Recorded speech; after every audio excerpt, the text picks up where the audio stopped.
Welcome to another episode of the All Pop No Culture podcast. I'm your host this week, Kevin. We've got another different episode for you guys this week, but this one is a ton of fun. We start off, Andrew talks about Creed 3 and Shazam 2, two very different experiences for him, so please listen to those and enjoy. After that, we get into the meat of the show where our very special guest, Alex, an original All Pop No Culture host, joins us to talk about The Last of Us. Alex is somebody who has played the game probably more than I have, almost definitely more than I have, loves it as much and maybe even more than I do. And so we get a very special take on the series. It is just Alex, Andrew, and I, so we get the perspective of Alex and myself having experienced the game and the show, and then Andrew experiencing it for the first time. And that's all we talk about is the run of the show and then the finale itself. So this is an episode that is dedicated to the full story of The Last of Us Part 1. As always, thank you for watching. Don't forget to like and subscribe, share with your friends on all of your socials, and we really hope you enjoy the episode. We put a lot of time into this one, and like I said, Alex and I, it's great to get back together, great to talk about it. It's something we love and get to share with people. So with that, enjoy the episode. I'll just start with Creed 3. So Yeah. I have a lot to say actually about the Creed franchise in general, because Creed is of course like a spin-off of the Rocky franchise. And I have friends in low places, high places, terrible. Anyway, I have friends from different stripes, okay? So some of my more intellectually minded friends have like no interest in Rocky. When they think of Rocky, they think boorish, they think meathead, they think like overly like almost like chattish or whatever, like in terms of just like, it's not smart, it's caveman-y, right? And what I'll say is that the whole Rocky franchise in general, I have to like add this context to it before I get into Creed, that I appreciate is that Rocky to me is it's about resilience. It's about grit. It's about, it's not how many times you fall down, it's how many times you get knocked down and get back up. It's about really just, and that first movie about the underdog, this guy has had to prove to himself, not to anyone else, just to himself, that he could actually do it. Okay.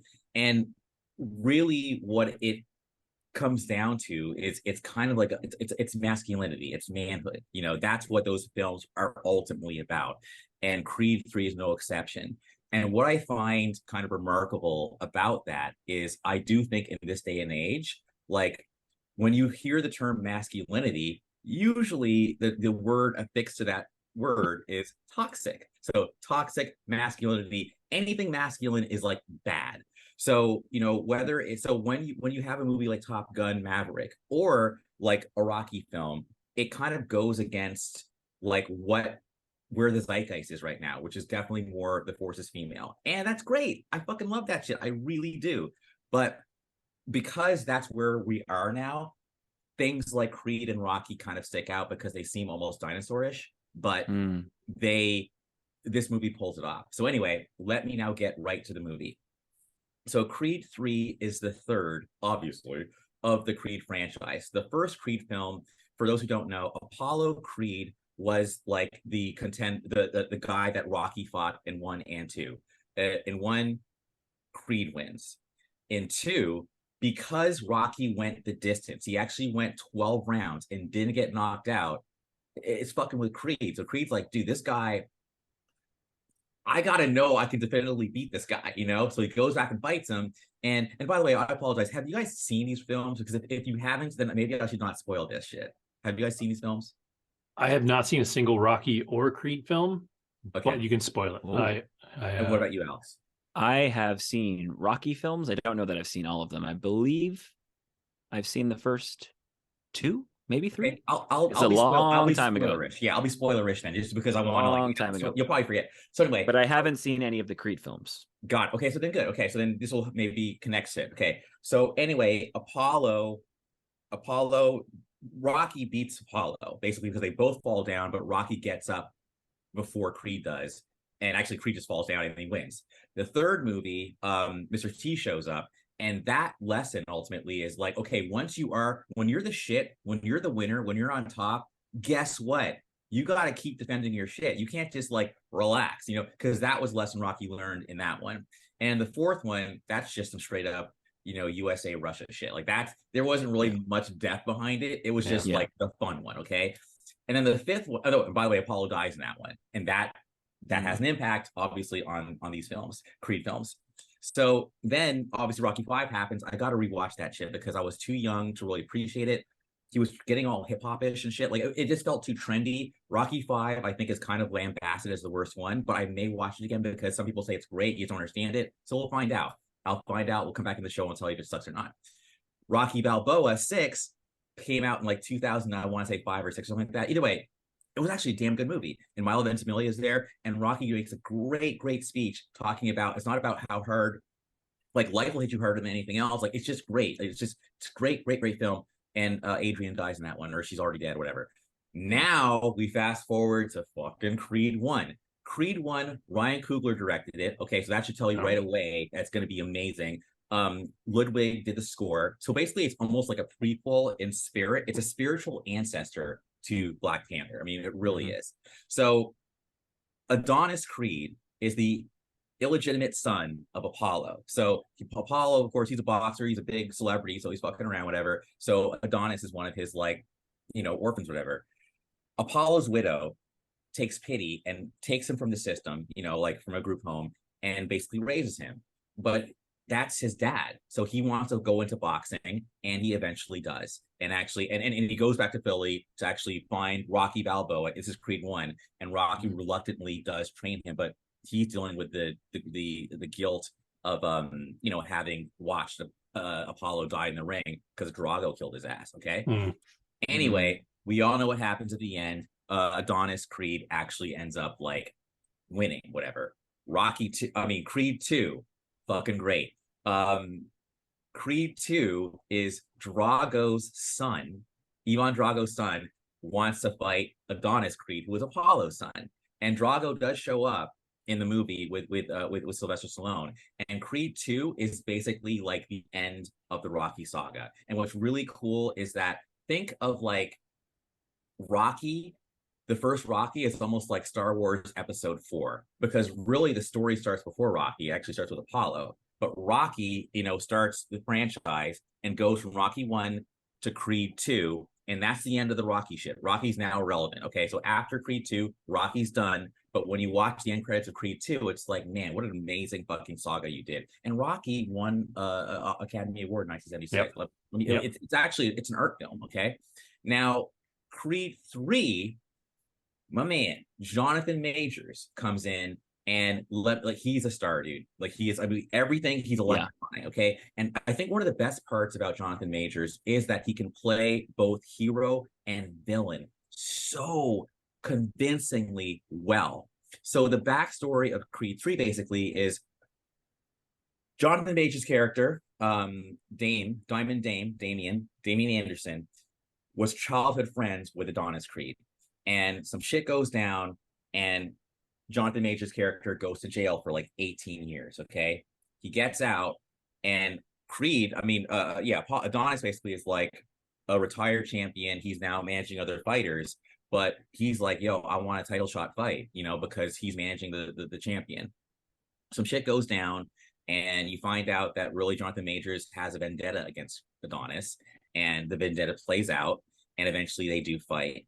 But as you're watching the film, getting back to the whole masculinity thing, like there are times when Tessa Thompson, who's Adonis's wife, is trying to understand what he's going through, and he never opens up to her. And I know that that's kind of like, that's so cavemanish, but I like the way the film played it off, because it's like, would it really have been like, I don't know, like if he had just like broken down and started sobbing to like his wife and telling him, oh, like I'm worried about this and I'm worried about that, man, like would that have really been becoming of a fighter? Like, no, not really. But the thing is, it didn't make it. How do I put this?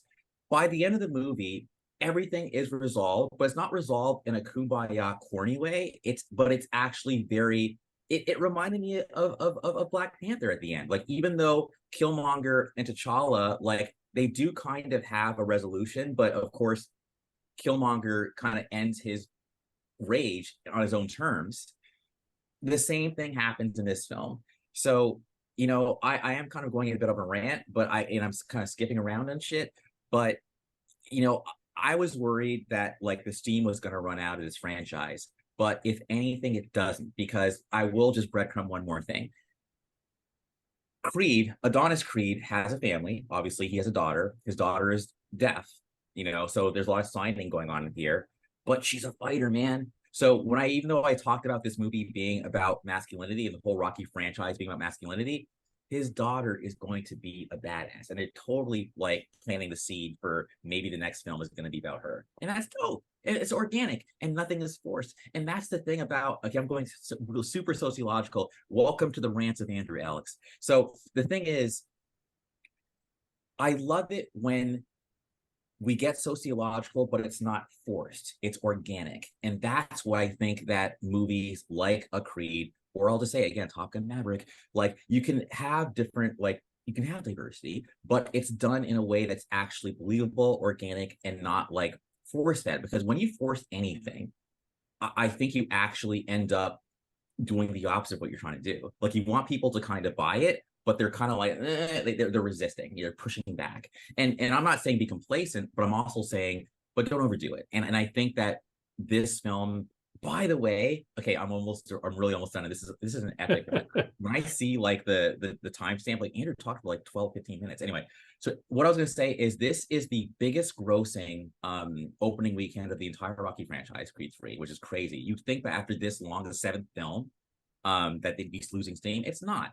And I think it's also the biggest openings weekend for a sports film ever as well. That's crazy. And this is the directorial debut of Michael B. Jordan. He directed this movie. There's some animation in here. Like he actually had anime like influences in here. So I am now going to be self-conscious and stop talking, because I literally want to just have you guys sprinkle in your thoughts on anything I've said. But clearly I like the film. I'm recommending it. But I'm also saying that, I think that to really get this film, at least watch the Creed films. You might not have to watch the Rocky ones, but watch the Creed ones, because it's a damn good franchise, and I don't think it's stopping anytime soon. Nice. Yeah, I think my takeaway is that Ryan Coogler just has generic endings and uses them in every film. No? You said Black Panther, he had the same ending as he did in Creed 3. Well, yeah, no, I wouldn't say, I wouldn't say it's like a generic. Like, it's definitely different, but it's like Killmonger, like he dies, right? Yeah. I'm not saying that it's more of a thematic thing than it is a like a literal thing. Yeah. I think that but the thing is, I think the way it ended though was more thought provoking, because I don't think like conflict is real, but under the conflict, at the end of the day, is deep hurt, and I think that's the thing that I think when it comes to masculinity that we need to do a better job of. I think fellas, when we get like all in our feelings, instead of talking it out, we just fight it out, and sometimes fighting it out means doing things that are irreversible and causing collateral damage for all the people around you, whereas I think this film, it's like, look, there's some real hurt, we had the fight, but what's really going on. And it's almost like it takes almost more courage. It sounds so like cliche, whatever, but it's true. It takes more courage to actually admit, yeah, man, you hurt my feelings. Like you didn't like write me for 18 years. Like, and I know it wasn't your fault, because like whatever, but this is what happened. But at least the fight happened and you got out the aggression and you can move forward. And I think that was done, and it was done well, in my opinion. So I personally wouldn't call it generic. I would call it needed, because I don't know how often you see that. I think that in order for society to progress, it needs examples. I think stories go back to like, oh my God, I'm talking so fucking much. I think the reason why we tell people stories is because they are morality tales. They are education. It's kind of intrinsic to the human condition to be told a story. Tell me a bedtime story, So I think that these stories have power to create culture and to positively or negatively impact people. But I think this is a positive impact. Yeah. Nice. Yeah, and like I said, I think thematically you've got the gray areas, right, too, where not everybody's good, not everybody's bad, and everybody goes through some shit, and you Yes. resolve that stuff. I think that's a big deal. Um, like I said, if you having not seen Creed, I could, but knowing what Ryan Coogler does and using the first Black Panther as the example, like that ending, especially through that whole film, that Killmonger's not necessarily wrong. Like where he's coming from, he's dealing with it in a shitty way, but like his motives are not wrong. Like, They're pretty you know, justified, all things yeah. considered. Yeah. So, right and wrong and black and white isn't so simple. So Yeah, life can Yeah. be messy. And I guess while unless someone else had anything to say, I could just talk autobiographically about like what the next movie I saw and why I didn't finish it. yeah.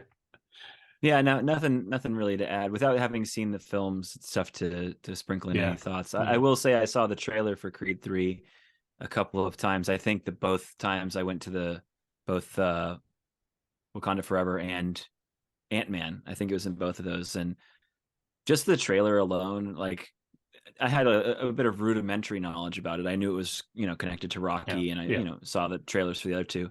But I was just watching the trailers, like this looks like a damn good film. Like Yeah. it just looks like a good film, like just from the trailer alone.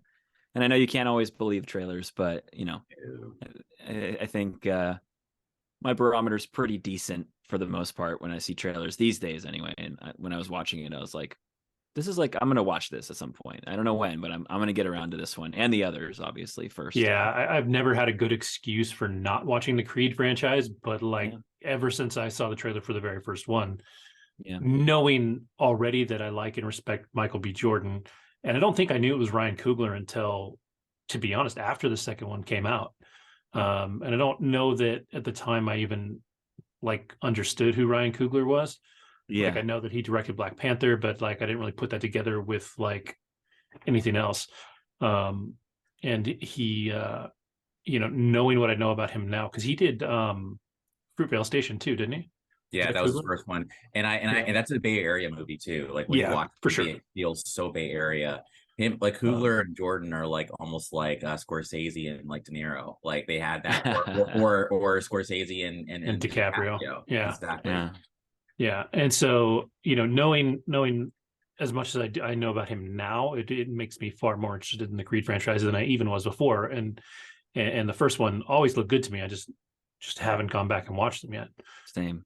Yeah, Yeah. One thing Same I'll also thing. say, last thing I'll say about this movie is that it's crazy that like I think Coogler didn't direct it. He didn't even write the screenplay. It's Keenan Coogler, I'm assuming that's a relative, who wrote the screenplay, but he did come up with the story. And then Ludwig van Göransson did do the score, even though the score is like reminiscent of the first two films. Because I think Coogler and Ludwig were working on Wakanda Forever. So mm. it's like, but this guy, the guy did score it, worked with Ludwig on the other film. So it's just kind of cool how the squad is like Yeah, that's cool. evolving and getting bigger. Yeah. Now the second movie I saw though, I used to see like March of every month. Like I would like 3 movies in one day. Like my favorite movie day ever in life was I saw Get Out at like 11. I saw Logan at like 2, and I saw Kong Skull Island at like 10 at night. And it was just like a Ooh, perfect, like it was like I was that's a like a movie haul. That's festival, a but it was day. like, and it went Yeah, from that's like a haul. small to medium to like big budget, and it was just Yep. perfect, right? Yeah. So this today I was gonna do two. So I did Creed, and then I did oh my god, Shazam, Fury of the Gods at 4. And by 4:30 I was walking home. Not walking home, I was walking to go to the grocery Wow. store to like handle my other business. So basically, um I was tired because I had Uh-huh. actually had a long night before, like yesterday. And on nights like this, like I want to be up and I want to be on. So I value my energy. And I hadn't seen Picard yet. So, Mm. Ah. so I'm sitting there and I'm watching like, you know, there are a lot of superhero movies now. There's a lot. Okay. So at this point, it's kind of getting harder to impress me. Okay. But when the opening scenes happen and Helen Mirren and Lucy Liu show up and they're acting and it feels like they're in costume, Like it's like Yeah. karaoke acting. They're cosplaying their roles. It was bad. Like it was like they Oh. were like, you must give me the scepter, you know. But it was just, you could just tell they had no, they were almost like trying to like hold back laughter, like when they're acting.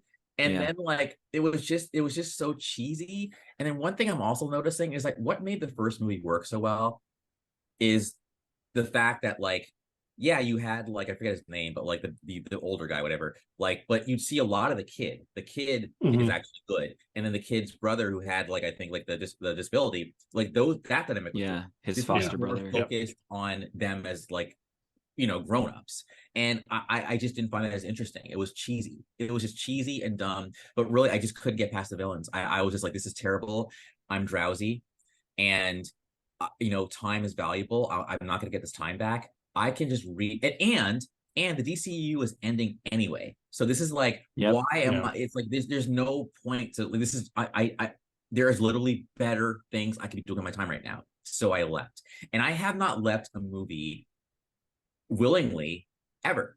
Like I was on a date. Wow. I was on a date with my girlfriend or whatever, and we went and saw Wing Commander back in like '98. I want to say, or '97, and she was like, "Yeah, no." Like we're like 15 minutes in, she's like, "This is terrible. We're leaving." You know, and I was sad, but like she's my girlfriend. I was like, "I gotta fucking go," right? But that was the beginning of like me going, "Okay, now I'm going dolo. I'm not going with other people." And so now for me, my natural state is to go alone, and I don't mind it at all. I don't think it's weird at all. But you know, but yeah, and it felt good. The last time, the only other movies I almost walked out of, but I didn't, was uh shit. Fucking, I almost called it Thor, but it's not Thor. It's fucking Aquaman. Aquaman I almost walked Oh out of. yeah. No. And Don't tell Dave. uh, oh, word, okay. And I also almost walked out of the other one, also Roland Emmerich, Independence Day 2. But I was Oh like, well, you yeah. know That what? I was. Oh. paid for these motherfuckers, right? But like with this Mhm. one, I'm on the AMC stubs thing, so it's like it was free. I mean, I've already prepaid like $24 for a whole month of free movies, so no skin off my back, man. Fair Um, enough. so I feel, I mean, people like on my Facebook page were like, "Damn, dude, like that sucks." Like I was planning to see it. I'm like, just go see it. Like, don't get me wrong. Like, but it sucked. Like, and I know I'm grumpy. I know I'm grumpy, but it was terrible. And I actually, it makes me smile. But I had the self-efficacy and like the self-respect to like recognize my own time, respect my own time, and fucking leave because it was terrible. The acting was horrendous. Okay, that's it. That's all I got for right now. Because the guy, again, I hate people who talk too damn much per se, but I'm doing it now. So yeah, I'm gonna do this. Well, it's funny Brilliant. because I sent you that tweet, that thread from Gail Yes. Simone, and she's a comic book um, writer. Like she's been writing comic books for a long time, done a lot of Wonder Woman and stuff like that. And she's fantastic. Like she's a really good writer, and she enjoyed it quite a bit. But she also has a love for the history of the character and the characters in the film.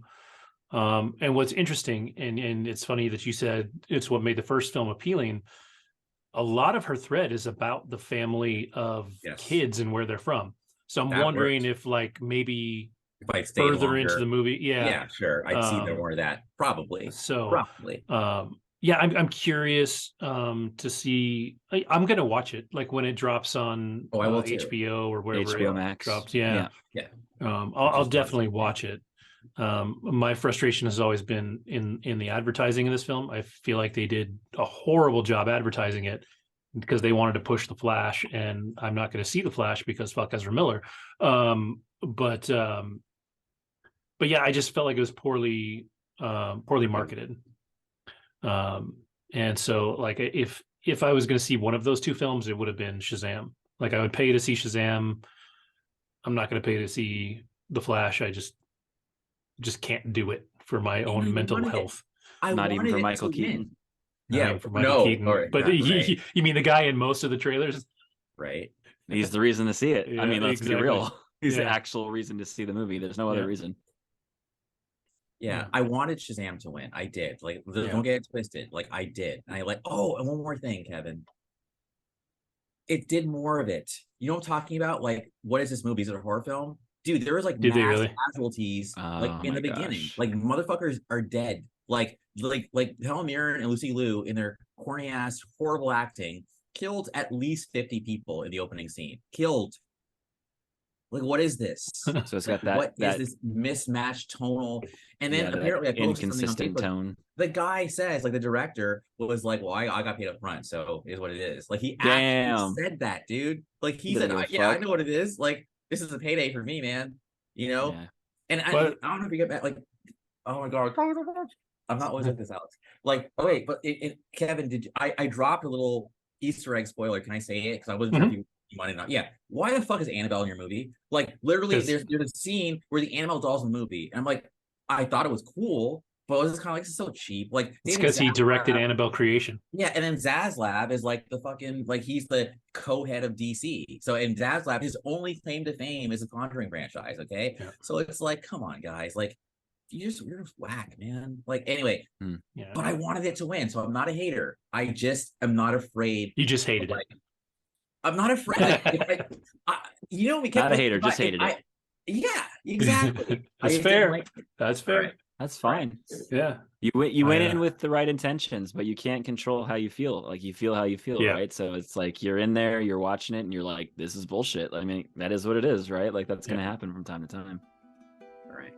Yep. So, all right. Well, from Shazam 2 to something that was just also terrible. How about we talk about The Last of Us? Oh wait, that wasn't terrible. I fucking loved it. I was about to close my computer right now. I was like, "Are you? We're done. Kidding me? Have a good night, sir. Good night." So, is one of the, besides my multi-year man crush on Alex. He's good people. He's also, and I've said this before, is one of the people that I know that has played the game probably more times than I have. And I played the game a lot. I played it on the original PlayStation 3 when it came out on PlayStation 4. I got it when I finally got my PlayStation 5 Christmas of last year. The first game I bought was The Last of Us Part 1. So I played every iteration of it, multiple times. And so I know the story. So when the show is coming out, I was excited. I was excited from the jump. I definitely thought that a series would be better than a movie because they'd been talking about a movie for a long time. I never had a problem with the casting. I liked Bella Ramsey enough from Game of Thrones that I thought if that attitude is focused in the right way, it's perfect. Like, Ellie's a little badass. I knew enough about Pedro Pascal to and let's see what he can do. And he's been awesome. And so I was fine with the casting. I think when I was 100% on board, when I just like melted, is when I realized that Neil was going to be involved, not just involved, but like involved. Yeah. And then the guy that was really going to run things was the dude that did Chernobyl. And then I was like, call it Chernobyl. Is that what you just said right now? Yeah. Chernobyl. Yep, Cher. She's. Do you believe? Like that one? I do, though. In life after radioactivity. Sorry. Yeah, exactly. After meltdown. And so so I've been on board, and I don't know.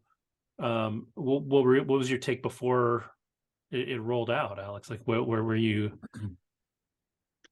I went through so many fucking emotions with this show. The initial tweet, I remember that Neil put out years ago, saying that they had officially started like they were going to do the show. And you know this, like, I have such an attachment to the game and that story and those characters that I was really like split down the middle. I was like, okay, I'm concerned that this is not going to capture sort of just the perfection of this game. It's going to be hard to like recapture that, especially because part of the reason the game is so powerful is because you are controlling some of these events that are just insanely powerful. But then the other half of me was like, okay, Neil's tweeting this out. He is the captain, my captain. Like, if he's involved, I'm less concerned. And then they kind of went radio silent for like a long, long time. They were just like, we're making a show. And then they were gone. And then you started getting like images, like there was that first iconic image of like Pedro and Bella looking at that crashed airplane on the hill. That was the first like official image we ever saw. And you can only take so much from the backs of two characters, but I was like, that looks cool. Like it was just it's this little things like leading up to it. And then the first time I was kind of like, okay, this is probably going to be good, is when the first trailer dropped and you actually got to see some stuff. You heard the characters talking. Like I was like, okay, they're doing this. You know what I mean? Like they're making it right. At least it seems like it. Yeah. And thankfully, I think overall, this, again, without being a direct component of the events happening, meaning without being a player, like just viewing this story, I don't think they could have done it any better. Yeah. I genuinely think like it's about as perfect as it can get in terms of not only recreating the story of the game, but adding to it, enhancing certain elements of it, even straight up changing certain elements of it, which I think for the most part, I think everything landed. It was phenomenal, like front to back. There's a couple little things, little nitpicks here and there that I have with it, but for the most part, I mean, this is genuinely, and again, I'm incredibly biased, absolutely, and I realize that, but this is genuinely one of the best shows I've ever seen. Like it's just to me, again, to me.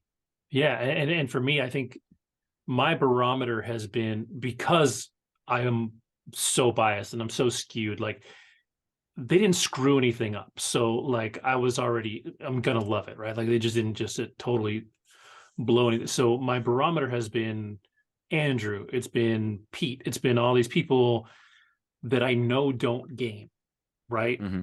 So my thing always was, I mean, I think I remember like 5 or 6 years ago now, picking my son up from school, talking to one of the moms that I talked to every single day. And I think at that time, maybe it was just that there was a hint of a movie. And I was talking to her and I was like, you will never play this game. I know you will never play this game, but like, if there is ever a way that you can experience this story, that would be amazing. Because all we ever had was, oh, this story's great. You're not going to play it.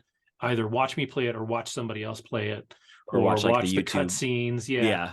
And like that worked ish, but it wasn't, like right. For you and I, it's that first time you play it. And I've said it before, when I played the first game, my daughter was the same age as Sarah.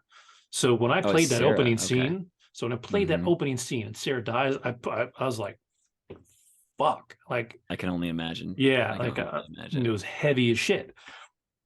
And then you go through the whole game and you go through all the range of emotions that it takes you through, and all the little bits of dialogue that are so perfect.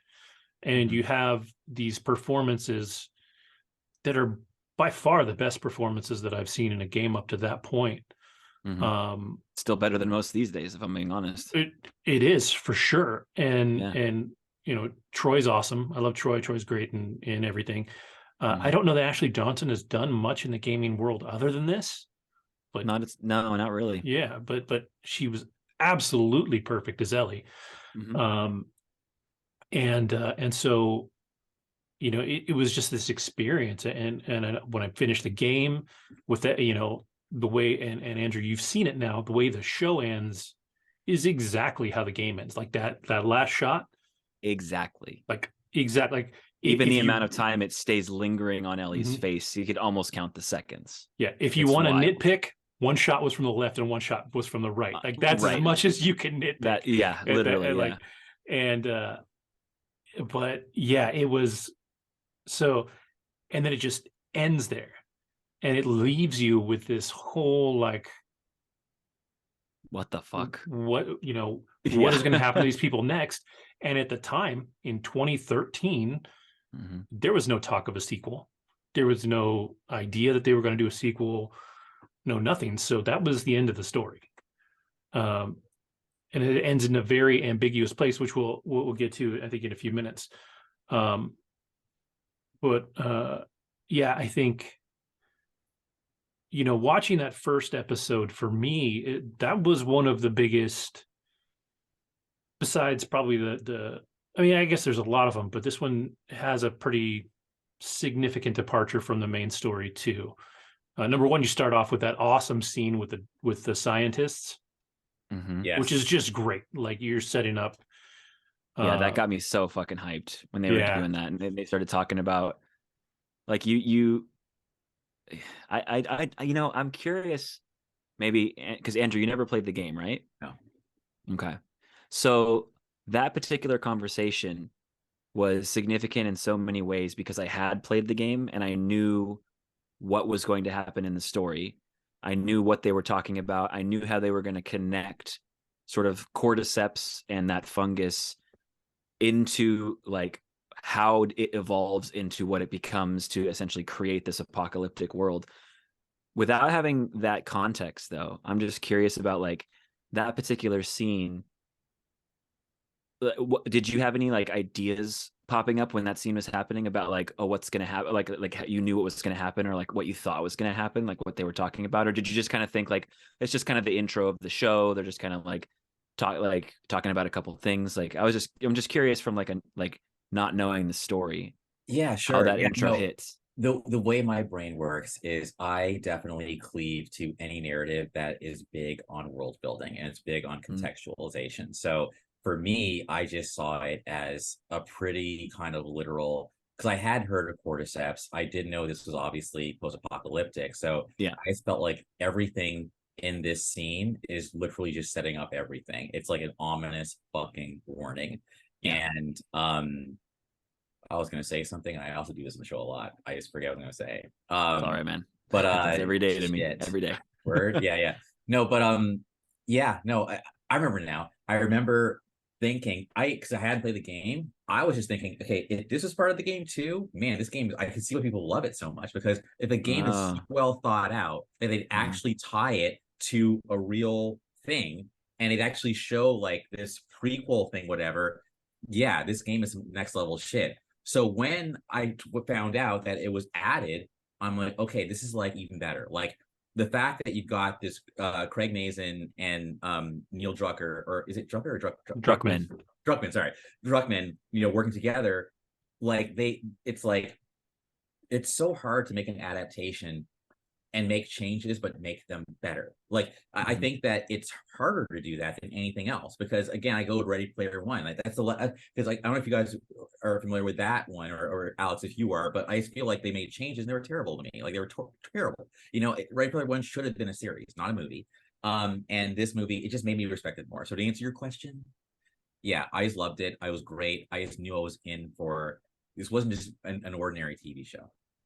Did it feel ominous? That's Like, the because exact word. Sorry. yeah, Yes. that yeah, okay, Ominous is the exact word. yeah, yeah, just like this sense of like Dread they're and just talking, but yeah, there's just this palpable, thick sense of dread and basically like what the fuck is going to happen in this show, because the things that they're talking about it's like a doomsday. are like it's like again tying it back into the fact that cordyceps is a real thing. Yeah. Like that's again what made so yeah, this was added obviously in the show, Yeah. and as well a lot of the context of how this spread was added in the show, if not almost all of it. In the game, the outbreak just happens and then it's 20 years later.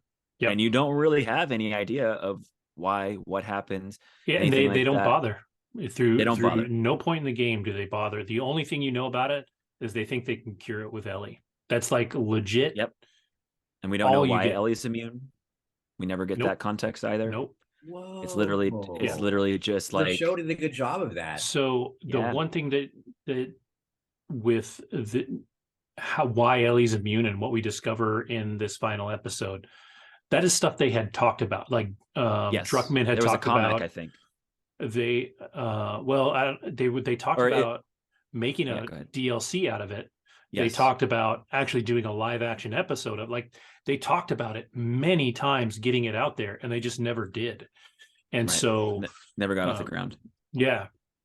And so this was an opportunity for them to actually put it out there.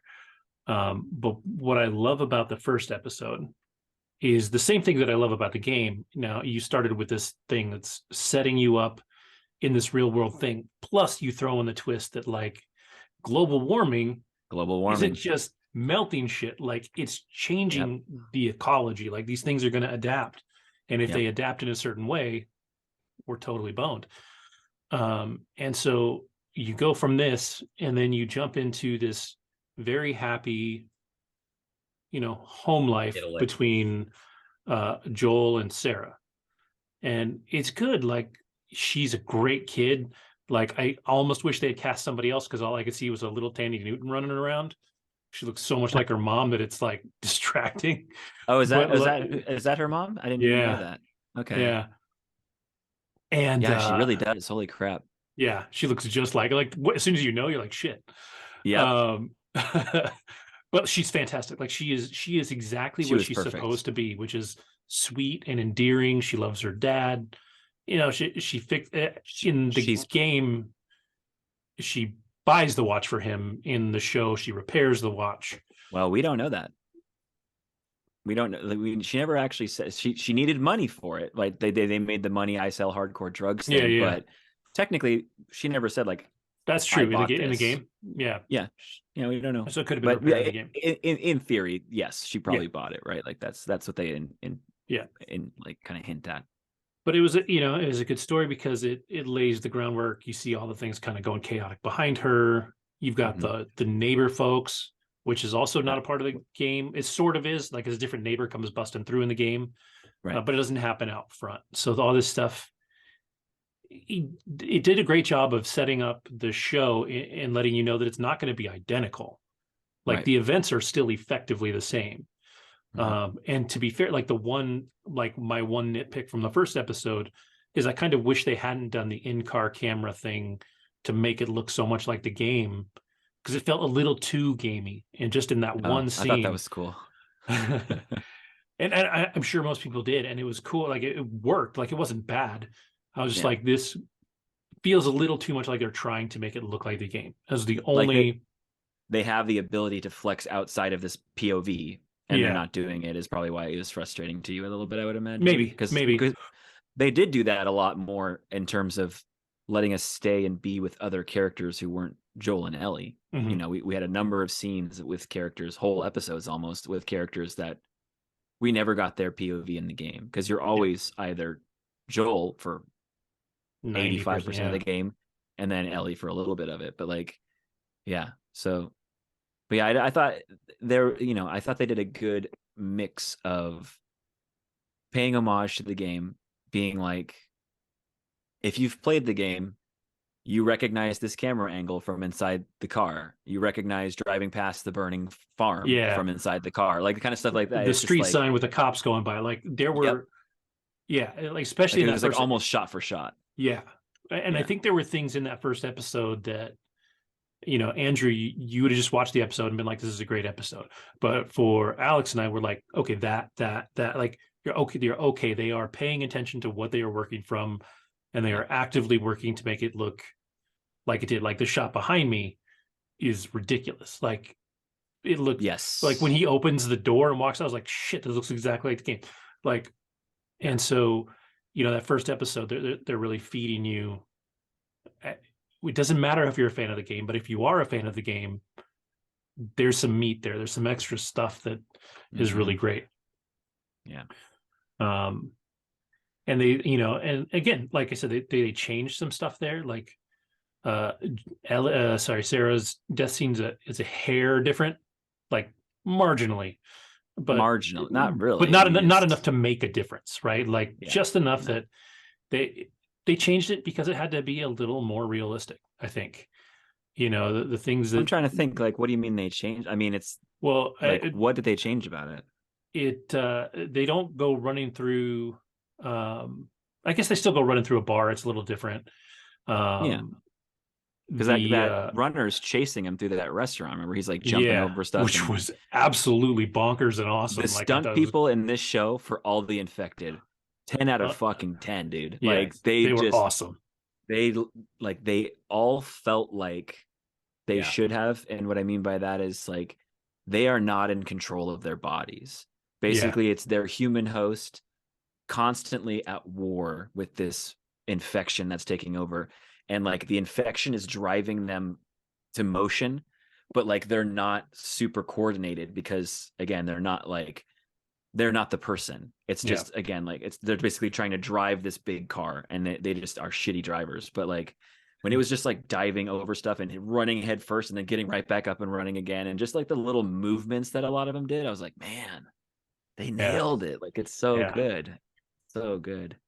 Yeah. And so you have the moment Sarah dies. And again, it's so impactful because they set it up so well because she's so fucking sweet.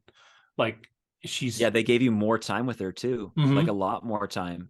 Yeah. She was like, what, the first 15-20 minutes of the show is just her. Like just basically like her POV with the neighbors, doing the watch thing, like just kind of living her life at school even. It was just like and I love too that they set something up in there that they don't pay off for a few episodes, but it's that nobody eats any wheat or sugar or any of the things in the beginning of that episode that couldn't make potentially pancakes. Forgot the cake. Didn't eat the cookies. Or the biscuits. Yeah. So there's people caught all on these to little that things early. Yeah. By the end of that episode, they were like, they weren't eating any bread, and then that started some rumor mills online, and then they confirmed it. Yeah, episode 3. I think confirmed it. Yeah. That was pretty cool. That was dope. That information was, again, Andrew, missing from the game, like how cordyceps spread. What the source was. Like it was just not there. So having that context, again, not really maybe necessary, but like also very cool because it just added to this realism that it's like, yeah, that makes sense. Like that could happen. It's obviously fictionalized a little bit and kind of blown out a little bit just because it's a TV show. You got to have a little fun with it, but like also it's not really that much at all. Like that's very plausible. The things that happen. I was just like, 100%. Man. One thing I want to say though is like, and that's also I think one of the genius things again about what they've done, because I think different mediums require different things, right? So like you said, like maybe for the game, that intro part or like the explanation that we got for the bread thing wasn't necessarily needed to make the game a hit. Clearly the game was a hit, and clearly it had dedicated fans. So I then go back to like, let's say a Zack Snyder, when he took Watchmen from graphic novel to movie, like I think the pacing wasn't necessarily perfect, and I think it's sometimes when you make these translations, you kind of botch it, and you could say, oh, but it's literally what the thing was, but it's like, but it's like taking a game, I don't know, from like Apple, like one platform to another. You have to make changes to the code. It's just not going to like work. Like, so I just feel like that's what they've done. So it's really cool to hear your perspective as people who played the game and are legitimately like, blessing it, knowing that you. And I think the reason that you get more time with Sarah in the show versus the game, because in the game you're playing her, so you feel like her, right? So when you're going through most of this opening scene, almost the entire opening scene is still from her perspective, even though you get thrown into the car. But when you're in the car, you're Sarah, and you can actually look around 360 the car and see all the stuff happening up until the car crash, and then it's Joel. You pick her up, and then you're running as Joel. Which I love how they were like, "We're on HBO. Fuck a car crash. Here's a plane crash." I was just like, Jesus. Like I was like, because they totally bamboozle you. Because like right before that, they do that thing where they come around that corner and that car almost hits them. Yeah. And then they miss it. And I was like, oh, wait, what? Like I was like waiting for the car crash. And then they were just like, guess what? And then just a fucking plane comes out of the air. I was like, what? Like it was wild, dude. I was like, that's so cool. That's so cool. That's a good change. Like, because you just think about it, like what happens when a plane in the air, the pilot all of a sudden just loses it, right? Yeah. It's just going down wherever it is. Like it's super cool. But go ahead. Oh, I was going to jump to the next bit of the first episode, but because then you jump ahead your 20 years, right? Joel's been through all this stuff, and I thought, because that was originally going to be 2 separate episodes, and they mashed it into one. because they didn't feel like leaving, because it was going to end with Sarah's death and then move on to the next episode the next week. Yeah, I remember they said they didn't want to do that because they wanted to make sure Ellie was in the first episode. Yeah. That makes sense. Yeah, and because so that's the story, Joel and Ellie, like, right? Right. So you need to have Right. her. Right. Yeah, because otherwise it's a Joel show and Joel's heartbreak and all that stuff, and it doesn't quite pick up the way that it should. But what they do again is put you right into this world and the decisions that are being made in this world. When this little boy comes walking up, they test him, and then this woman who, very kind, right? She's like, "Oh, after we're done testing, we're gonna go take you somewhere where you can have everything you want." Blah blah Get you blah. some cookies or whatever. Yeah. And then you cut to he's dead and they're throwing him in the fire, and the one woman can't, but Joel can. Like, so this is how hard this dude has become in 20 years, that he can pick up a kid. Now he's not stoked about it, right? But like, he can do it. He can take this kid and drop him into a fire and move along his way. I really thought that was an interesting choice, considering the trauma that he went through.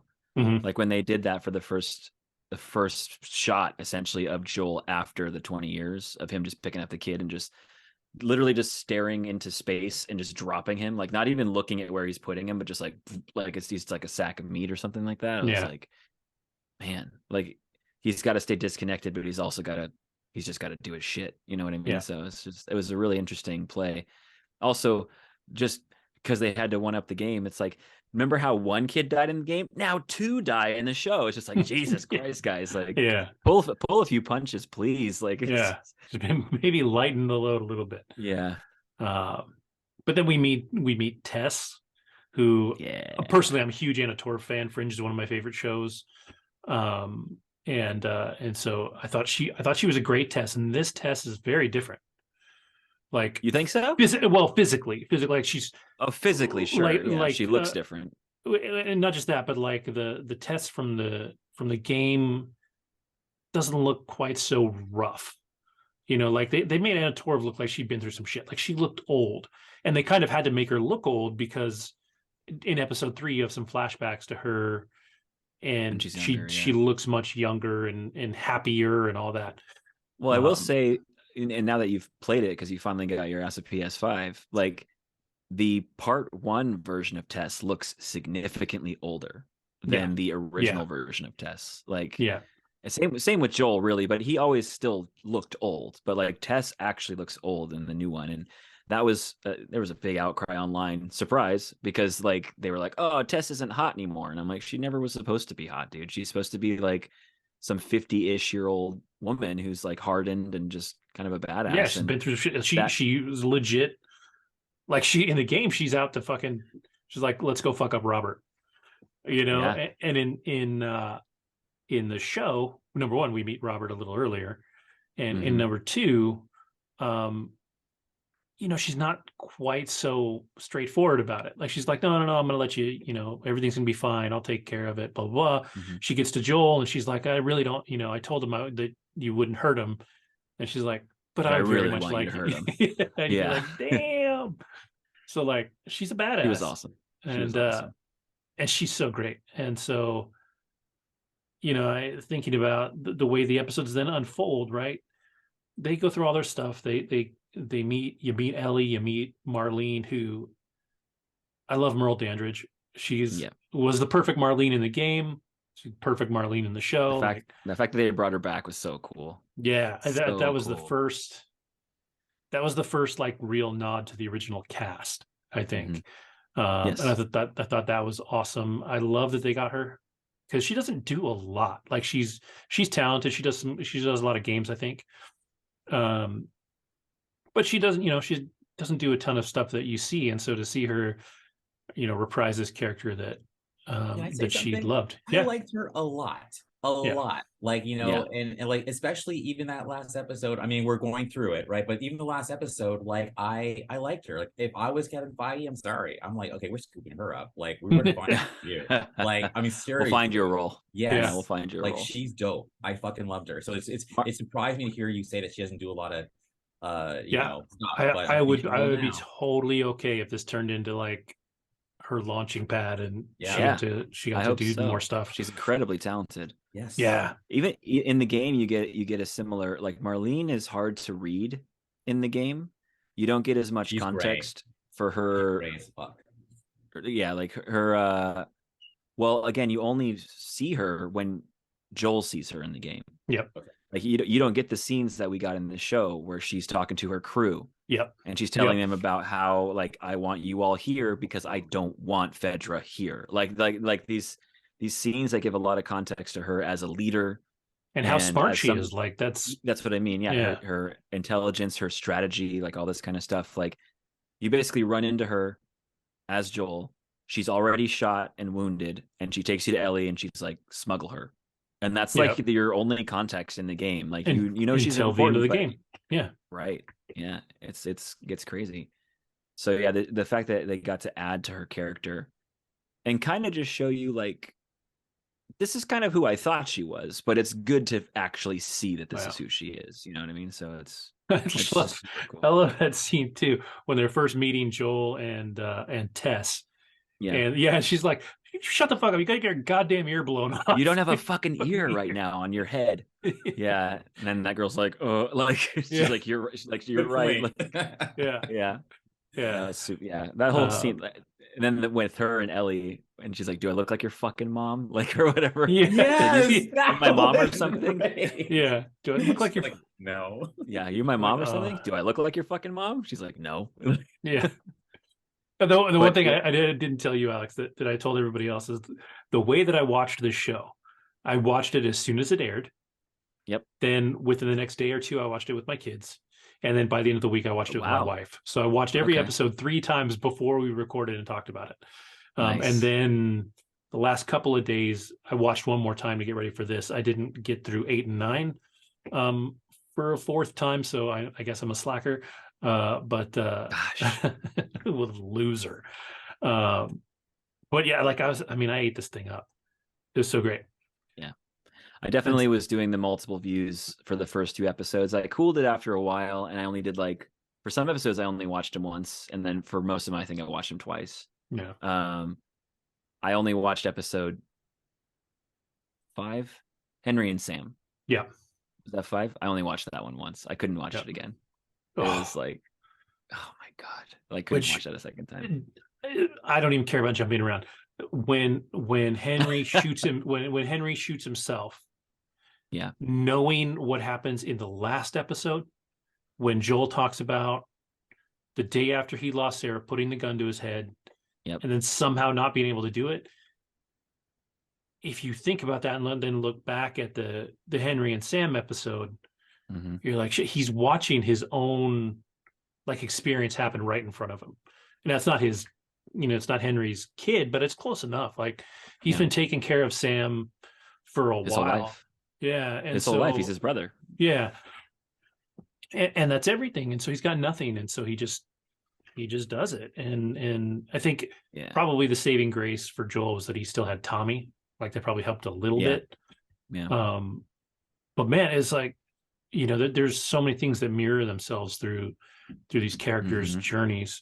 Well, that's the whole point, right? Everyone who Joel and Ellie meet are a reflection of a certain aspect of their personalities or of their connection.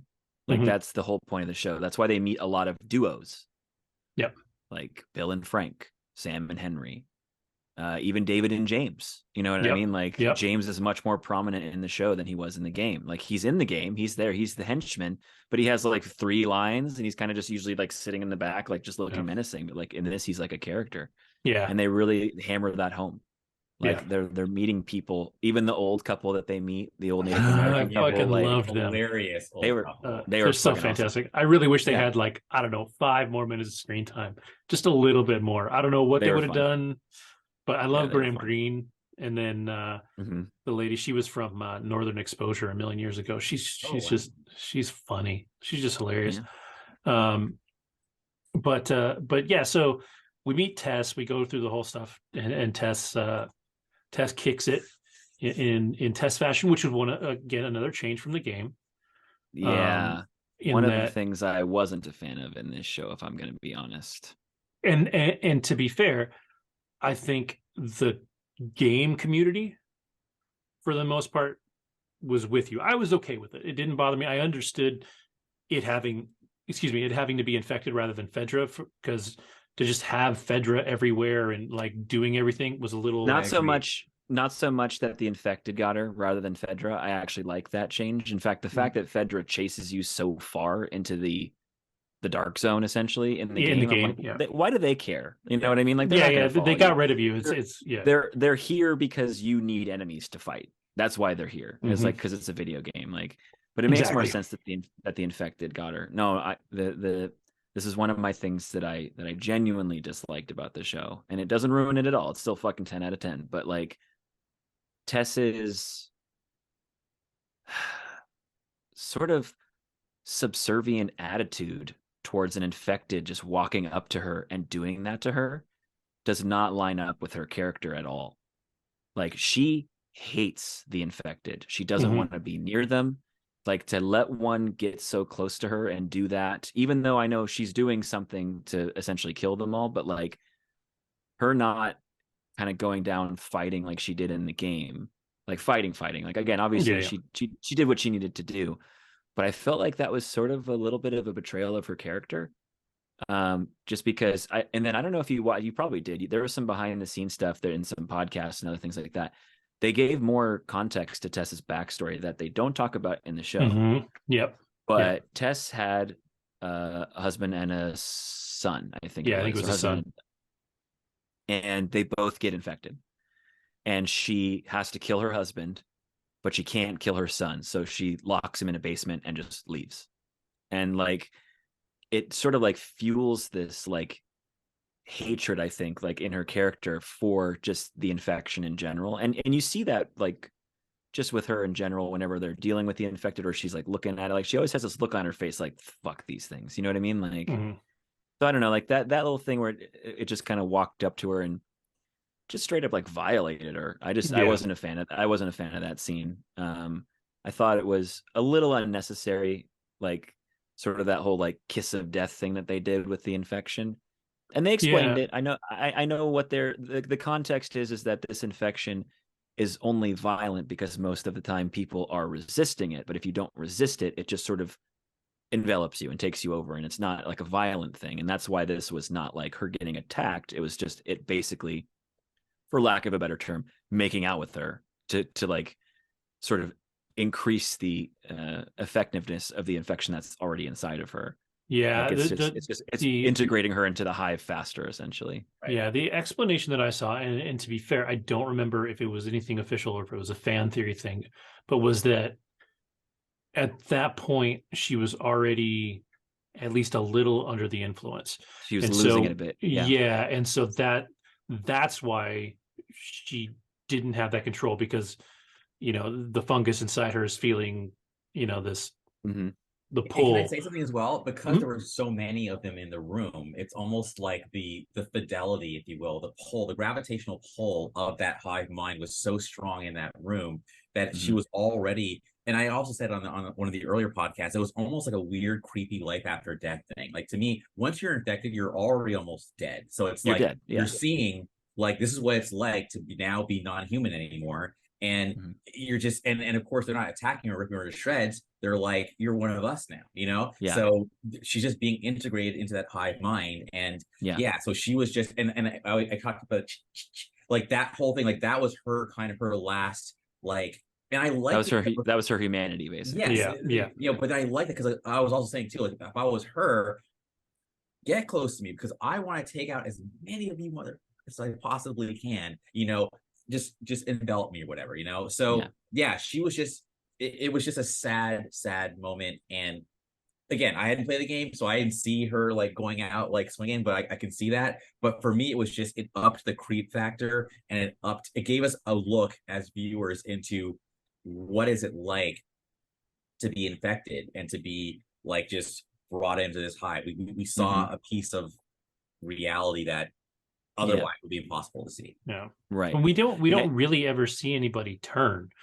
That's probably the closest we get, because you have Ellie and Riley later on, but we know what happens, but we don't see it happen. Right. So And even Sam, it turns when Ellie's asleep. Right. So you don't that's actually true. see the turn. He's him and then he's not. I guess for me, like, it felt, like I said, it just felt a little unnecessary. Just like the whole like mouth to mouth thing. We haven't really like it. They didn't do that before that scene. Like even in the first scene in the show, when the family next door is getting, Right. they're all getting turned. They're more like they're biting necks and they're like the kind of more typical zombie stuff. And so I don't know, that particular exchange of infection just felt a little bit weird and out of place. But yeah, and I think and also the whole like clicking the lighter thing until the last possible second little felt cliche. very like a little cliche, Yeah. a little Hollywood. I was like, you know, this is kind of like we've seen this a bit. Like, you know, she's gonna click it.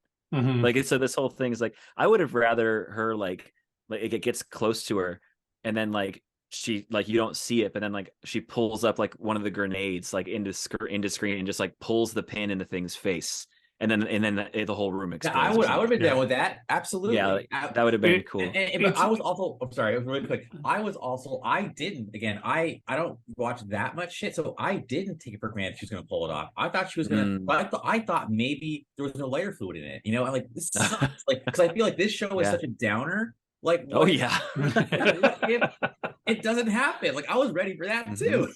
That's So fair. Yeah, that's fair. That's fair. And I mean, my honest thoughts, yeah. yeah, and in theory, like I guess we technically, Kevin, didn't know it was going to happen either, because that's not how it happens in the game. In the game, Exactly. Fedra breaks in, Okay. and this is again the kind of going into the betrayal of her character a little bit thing that I was talking about. Like literally, Fedra pulls up to that building because they've been chasing you since the Boston QZ. Basically, she's already been bit. Joel knows she's been bit. She's like, take her to Tommy. Like that exchange is almost identical. Yeah. But then the line that like really stuck with me of Tess, because it's one of the last things that she says, is like, he's like, no, you can't like do this. And she like pushes him away. And she's like, I will not turn into one of those things. Yeah. Like, she's like, I would rather take a hail of fucking bullets to the face than even risk 1 second feeling like I'm infected. Okay. And that's where like, that line specifically always stuck with me, which is why her just letting it walk up to her just kind of felt, because largely the test in the show is the same as the test in the game. Again, not visually, but like her attitude, her demeanor, all that kind of stuff. And she doesn't say that, which I kind of missed because it was such a badass line. Yeah. Like just the way that she laid it on Joel. She's like, no, like I am going to die here and I'm going to die a human. Like it just like the way that she like gives that to him. And it's just like, it was so powerful. Like, you know, that makes sense. I buy that. Like, well, I get where you're coming from now. It's funny too, because everybody that complained about it, like almost unanimously used the word unnecessary when talking about the way that scene ends, more so with the mouth contact and all that. But like that was like across the interwebs was the term thrown around, was that it was unnecessary. You didn't need that, and it and it showed something that never comes back in the show either. So it's like, that's the other thing too, is like it's a little context that is meaningless unless they hammer it home in season 2 and 3. Right. You know, it's a wasted moment anyways. That's kind of how I felt too. Yeah, she could have gone out a little more hero. I mean, she still did the thing, and that's cool. And I'm glad that she did do the thing. It just, I don't know. I just would have loved her to have her moment. Yeah. Where like, she's just like the Tess from the game, who's just like an absolute badass. Like literally one of the first thing Tess does is in the game is you and as Joel and her are going to find Robert. You come into contact with like 3 of Robert's goons. And she's like, we're just looking for Robert. We're just passing through. And they go like, turn around. And she's like, I'm not leaving until I talk to Robert. And they're like, what the fuck did you say? And they're like basically talking shit to her. And she's like, I don't have time for this. And she literally shoots one of the dudes in the face, like right, like point blank. Right there. And in that moment, you're like, Tess is a fucking G. Like she just does not, she does not put up with people's shit. Yeah. And I wanted her to have that a little bit. She didn't really get that in the show, unfortunately. She was a hair softer. Yeah, there's ultimately not as much action because you don't need as much action because you're not playing it. And so that, you know, I think that got lost a little bit. Again, That's a minor nitpick, not as much action. I don't care. This is about the characters, not about the action. And I know that, it's the story of the characters. But, a couple more things would have been nice here and there. But that's a minor nitpick. The only major problem really I had was that one exchange, like the kiss of death is what I call it. It's just felt weird. It was very violating, which again is the point. Like Neil Druckmann, we know he likes upsetting people. Like that's literally what he likes to do. He like loves it. all his games are just like, guess what? The decision you would never want to happen, you have to play that decision, and you're just like, what the fuck, dude? Like it's so I know, like but it's really the only thing in the whole show that I was just like, nah. A change I did like was episode the 3? hive mind. Oh, yeah, the hive mind. Like network, like alarm system kind of thing. Yeah, I was like, oh, like this would actually be fun in the game. Like having to like avoid, because that's not in the game. Like it's like I was like, this would be kind of fun to like have to avoid these like hot spots and like navigate around areas where it's like, oh, if you step over here, you're gonna get attacked by like 10 bad guys and you only have like 5 bullets. Like that kind of thing. Like that would be the closest really, really you come to that is when you're hunting in the snow, and if there's sticks and you step on the sticks, you lose the goddamn deer, and then it makes it fucking take even longer. Fucking deer. Damn it. But that would be cool. And I think it was interesting. What forced them to develop that was that in the game there's spores. You go in, you find areas, you have to put on a mask, and they're like, we can't have our characters in masks like half of the show. It just doesn't make any sense. Also, spores don't localize. They blow around in the wind. And if there's spores, they're everywhere. Like that's how spores work. So it's like they propagate and everything. Yeah. So it'd just be the whole country planet would just be a cloud of spores and everybody fucked. Exactly. So so we get through that. I kind of love the way that she blows up. They see this building go up in flames, and Joel just kind of like, well, fuck, and he walks off, like it's all he can do. And again, it shows like what he has experienced in this world. Like it's a fucked up place. And it's also very clear. Oh, go ahead. I was gonna say that's the other thing they set up in the show that they define that they didn't define in the game was that 100% him and Tess were in a relationship. Yes. In the game that's unclear. Yeah. You never know. They could be just smuggling partners. They could just be best friends. They could be lovers. You never know. They don't set it up. They hint that there's a history. Yeah. They give us that much, but they don't ever say actively that they're together. And another thing that this show contextualizes is it makes it very clear that Tess is more committed to the relationship than Joel is. Like she even says something along those lines where she says something like, I know you've never felt the same way about me that I feel about you. Like she says that like in her final moments, and it's like, ooh, like it just kind of cements that whole thing of like Joel doesn't let anybody in. He's never going to let anyone get close enough to him again to feel what he felt when Sarah died. Yeah. Like it just gives you more of that context. I was just like, man, this dude is just, he's shelled up. He's shelled.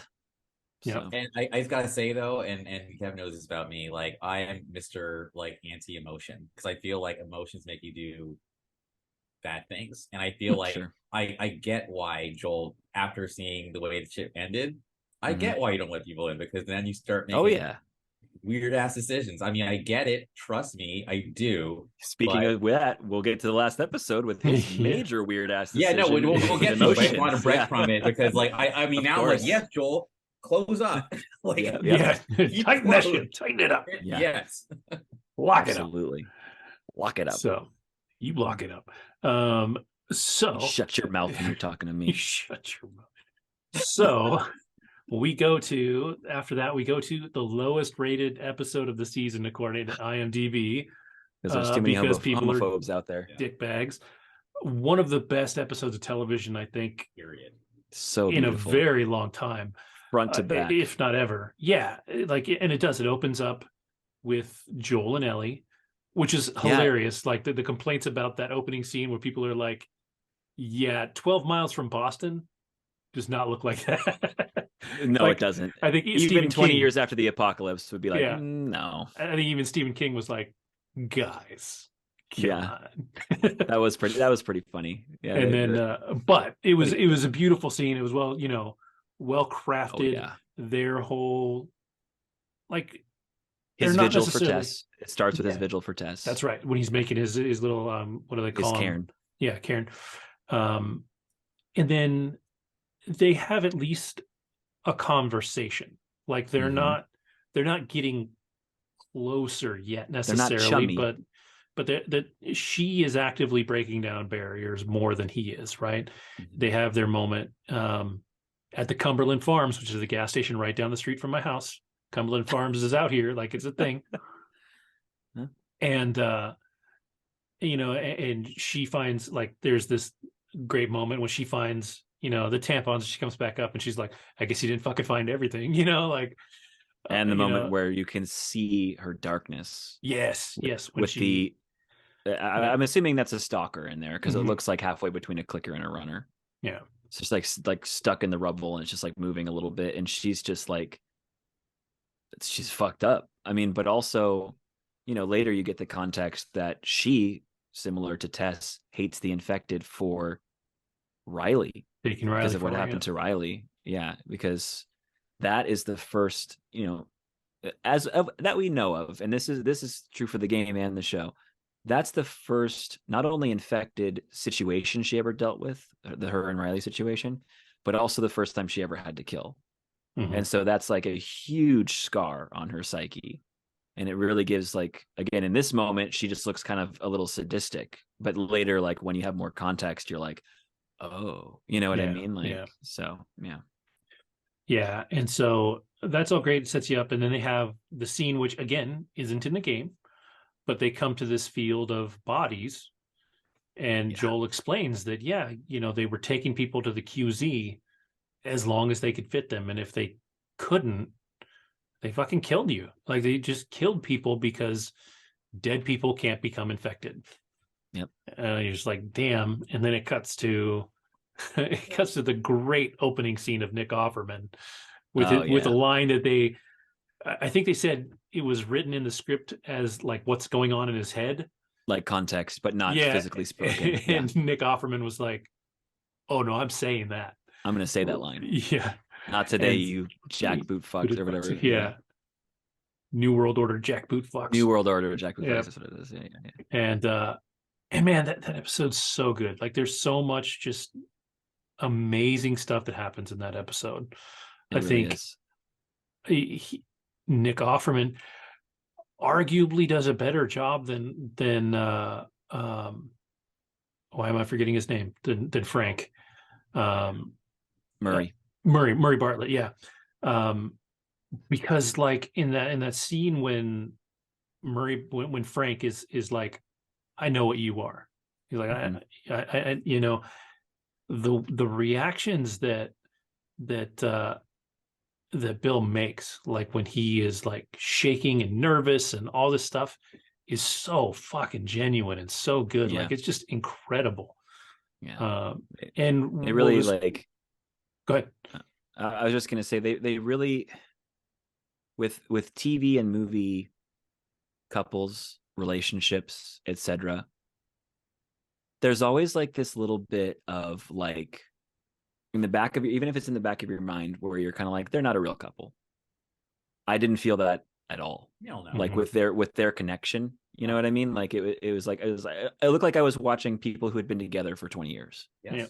Like, and that's exactly what you want. And unfortunately, I think a lot of times in media, it's pretty rare to get something that's like that. Like I can't really think of a lot of TV couples of any sexual orientation really giving that vibe that it's like, we love each other, we've been together for a long time. Like it was so genuine. Like it was crazy, like how genuine it was. I was just like, man, like, did Nick and this guy get married in real life and I just didn't hear about it? Like, and then now they're just playing a couple on like it was nuts. Yeah, Both of them did such a good job. and I love that, Craig and Neil were very open about the fact that obviously neither one of them is gay, so they don't understand the relationship. So they went out and they got a gay director, and they got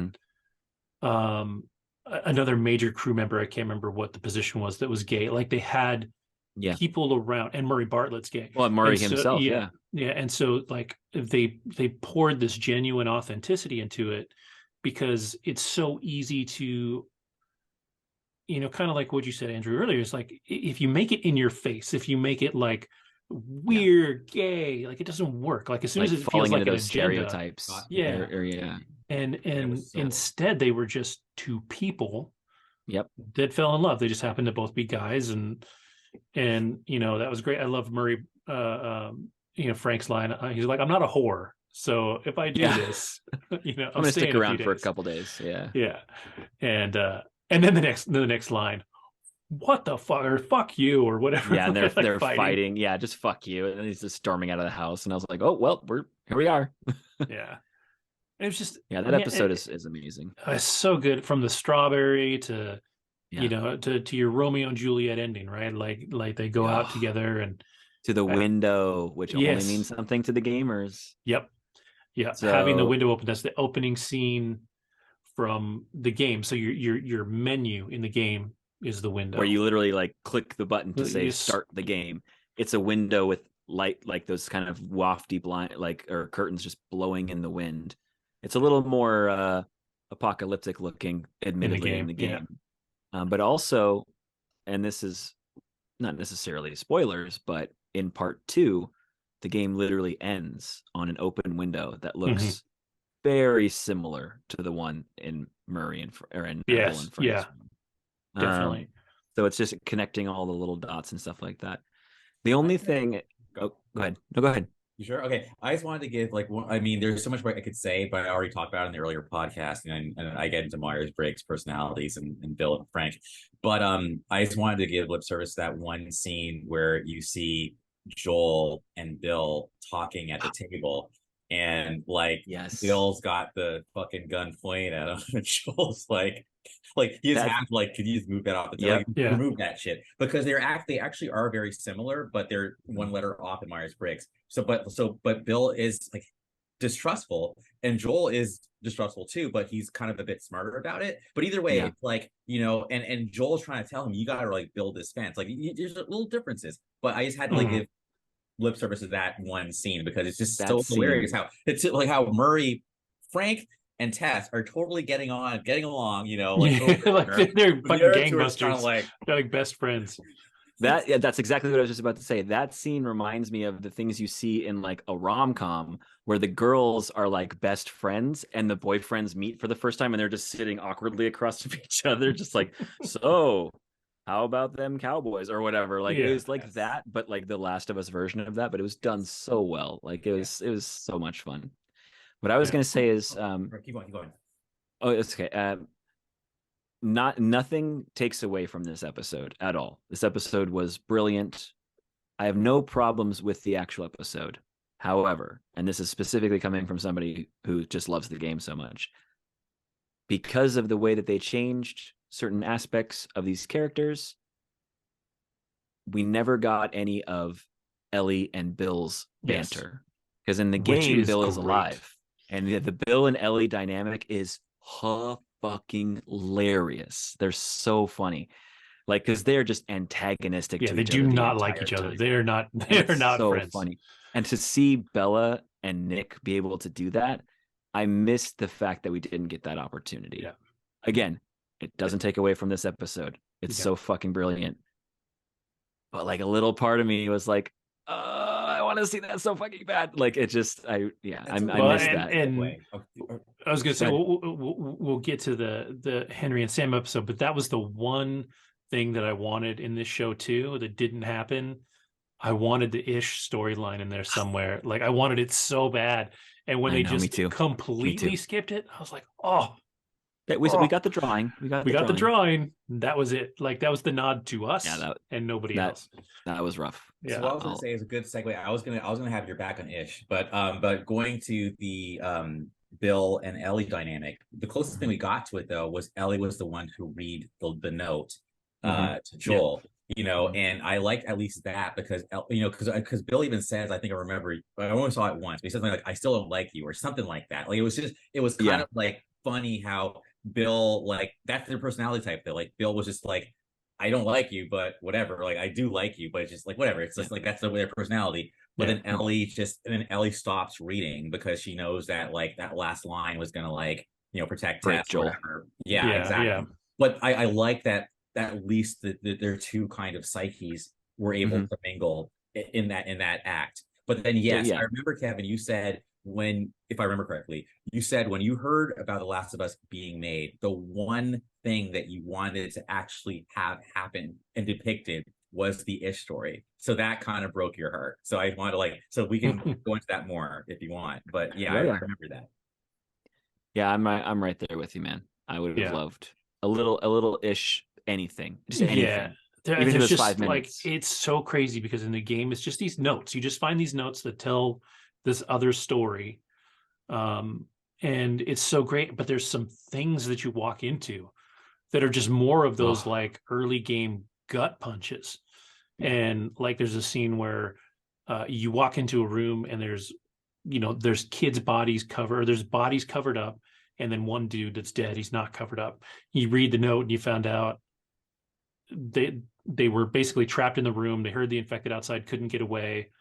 So he kills the kids. I think the guy was bitten as well, so maybe, he was going to turn, something like that. Yeah. So he basically murders kids, puts a blanket over him, and then shoots himself. But you don't see any of that.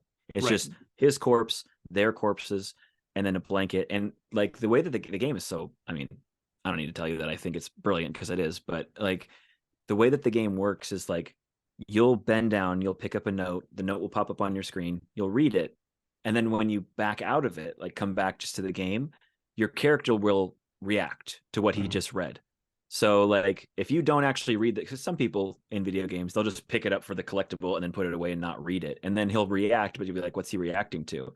But it's just like if you actually read that note, and it like I think at that particular moment he puts the note away and he sits there for a second, he kind of sighs and he goes, Jesus. Like it's just like he just like basically holy fuck. And then when you walk back out of the room, because you're in there by yourself, Ellie's outside, and she goes, "What's in there?" And he goes, "Just keep moving." Like he just gives her like this, like just move, just don't even think about it. Like it's little things like that are like so powerful. And the whole Ish storyline, that's his community down there, like who, according to these notes, they were thriving, and then like one mistake, and it all disappeared. And it's crazy. Like.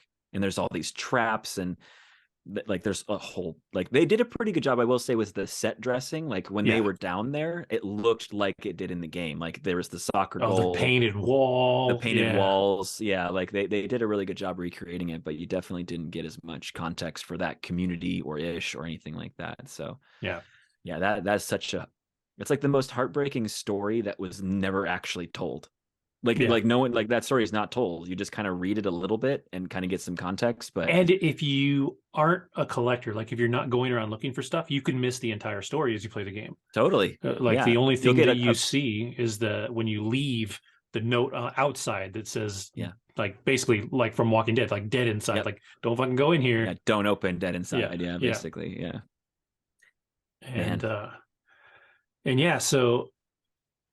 But we got the interesting story. We got the was it Kathleen storyline? Kathleen, which is not from the game. She's not in the game. Perry's not in the game. Perry was another nod back to our original cast. That was Tommy, the original Tommy. Is that Tommy? Yeah. He was great. He was awesome. He was so awesome. He's so fucking grizzled. So fucking awesome. Dude, he looked so dope. I was like, you are like if there's ever an apocalypse, I want to look just like you. Like that's just like. I'm almost there. It's just got to turn white. So. Yeah. You just get some white makeup. You're like, I'm badass. Yeah. But the crazy thing is, like, I know some people that actually know him and communicate, like talk to him like semi-regularly. He's like the nicest dude there is. Like he's so nice. And to see him play Perry, who's so grizzled and just badass. Like a war vet. Basically a war vet. Yeah. And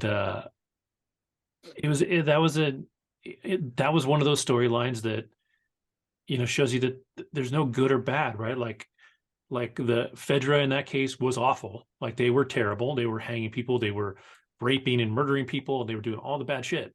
And then Kathleen takes over and it's still fucking bad. Like, it's still not good. Now, granted, we find out that the reason, and we find out the reason that she's hunting Henry isn't so different than what somebody else would do if they were even a little irrational. Like, you are the reason my brother's dead. I'm going to find you and I'm going to kill you. Like, which is such a theme of The Last of Us, you know. That's like, you know, and going to you specifically because you've played part 2. I won't say anything specifically, but that was the one thing with Kathleen's story that I was like, this is very similar to a story that's coming up in part 2, and it kind of like deadened the effect for me a little bit, because I was like, I'm hoping it doesn't make that storyline feel a little samey. You know what I mean? Because it's very similar, like very similar. For sure. Yeah. But again, without that context, so again, from your perspective, Andrew, like, did Kathleen work? Like, did her motives work? Was her demeanor appropriate, or like, how did you feel about her as a character? Okay, well, I'm going to address that in a second, but I also want to get some cool points. So I have a coworker who also played the game, and he writes, I'm reading it from my Slack message now. He says, no spoilers. I'll just say the second game was very controversial. The only reason why people are talking about a new one is because of the show's success. The second one's plot divided the community, and Sony sort of said, okay, this is dead and buried. Let's not keep going. So that's what he said. So I kind of wanted to get your take on that. But I'm going to answer your question. So I looked at Kathleen, and this is the common refrain, and go, you let your emotions lead. And now your fucking squad's dead, and the whole Kansas QZ is done over your fucking vendetta. So basically, I just looked at her as a cautionary tale. Is she believable? Hell yeah, she's believable. You know, but I just look at her as just someone who, you know, because I get it. I mean, it's cathartic when you're in a rage to just like blow people away. Like when she walks in to the room where the doctor is and just like blows him away. Like, don't think I won't kill you. You know, it's just like, if people doubt it, boom, next. All right, who's next? Like, who's the next contender? Like, because I don't care. I am pissed right now. But no, she's totally believable. But again, it's also controversial. But fuck it. So I'm the only one who actually, like, if I was in The Last of Us, I would totally be Fedra. Okay, but it made me feel better that Ellie was on that track. We'll get to that because I'm like, see, like Ellie was on that track too. Like, if she hadn't gone, anyway. If Ellie hadn't made a decision, I think she would have gone Fedra, you know, because my whole thing is like, you know, and again, I'm not saying Fedra is good. I'm just saying, but I'm just all about, let's just try to do the best of what we have, you know? And I also would have been a smart Fedra and said, okay, for you guys who hate us, here's your little section. Live over there, you know, let's make peace, let's trade, let's whatever, but just stay over there and do your fucking freedom shit. But if you want to be in the QZ, then follow these rules, but we're going to be separate because let's have peace. All right. Anyway, so that was my answer. Believable. I liked her, and she had 2 episodes. She did. She did have 2 she episodes. did. Yes. Yeah, which is crazy. Yeah. So your question was about the sex. So was part 2 really divided and controversial? Absolutely. And did it almost like kill the franchise? He's saying, I don't know about that, but I know that at least when the game came out, Alex and I had very different opinions about that game. Whoa. Very different opinions about that game. Nice. We probably still do. Yeah. I did play it again because I wanted to get more context outside of just my initial gut reaction. Right. And I wanted to kind of sit back a little bit more and play it and just be like, okay, like, I know what's going to happen, so it's not going to fucking gut punch me so much. So I just want to like view it as passively as possible, as much as I can't do that entirely, but just more than I did the first time anyway. It helped, but I still largely have a lot of the same feelings about it. There are so part 2 is so difficult to talk about, and I'm not going to talk about any details because that's going to be season 2 and 3 of the show. I don't want to spoil anything, but there are a number of things in the game that I think are legitimate reasons to be upset or not enjoy what the game is. And then there are a number of reasons that the internet uses that are not legitimate at all. That it's just the internet being the fucking internet. Right. Same reason you have problems with episode 3 and episode. Exactly. Haters. This is too woke. There's this. Oh, there's a trans character. There's a that. And it just just people being fucking dumbasses. And so I think that part two, like for people who actually enjoy the franchise, played the game, because that's the thing. A lot of these people who are saying these things didn't even fucking play the game. Yep. They're like, I have a lot of reasons why part two upsets me so much.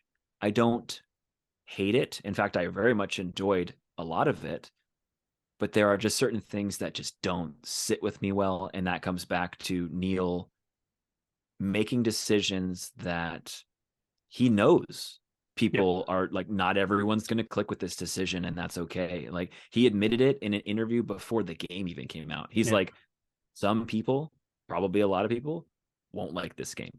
And then some people do. And I can appreciate it for its brilliance in all the ways that it's brilliant. Just like the first one's brilliant, character stories, writing, the gameplay is, coming from that ridiculous, perspective, way better. Like, and it's so like that. That's cool. what I've always said is like, I feel like in so many ways, the second game is a better made game, right? Oh, yeah. Like, hands down. And fundamentally speaking, it's a better game. But for me, the first one will always be my favorite. Like, you just can't, you can't take that away. And especially if I compare the first version that I played 10 years ago to Last of Us Part 2, it's night and day. But there's just there's a magic in the first one where the second one is telling what sounds very like hard to believe, but a much angrier story than the first one. Like a much angrier story.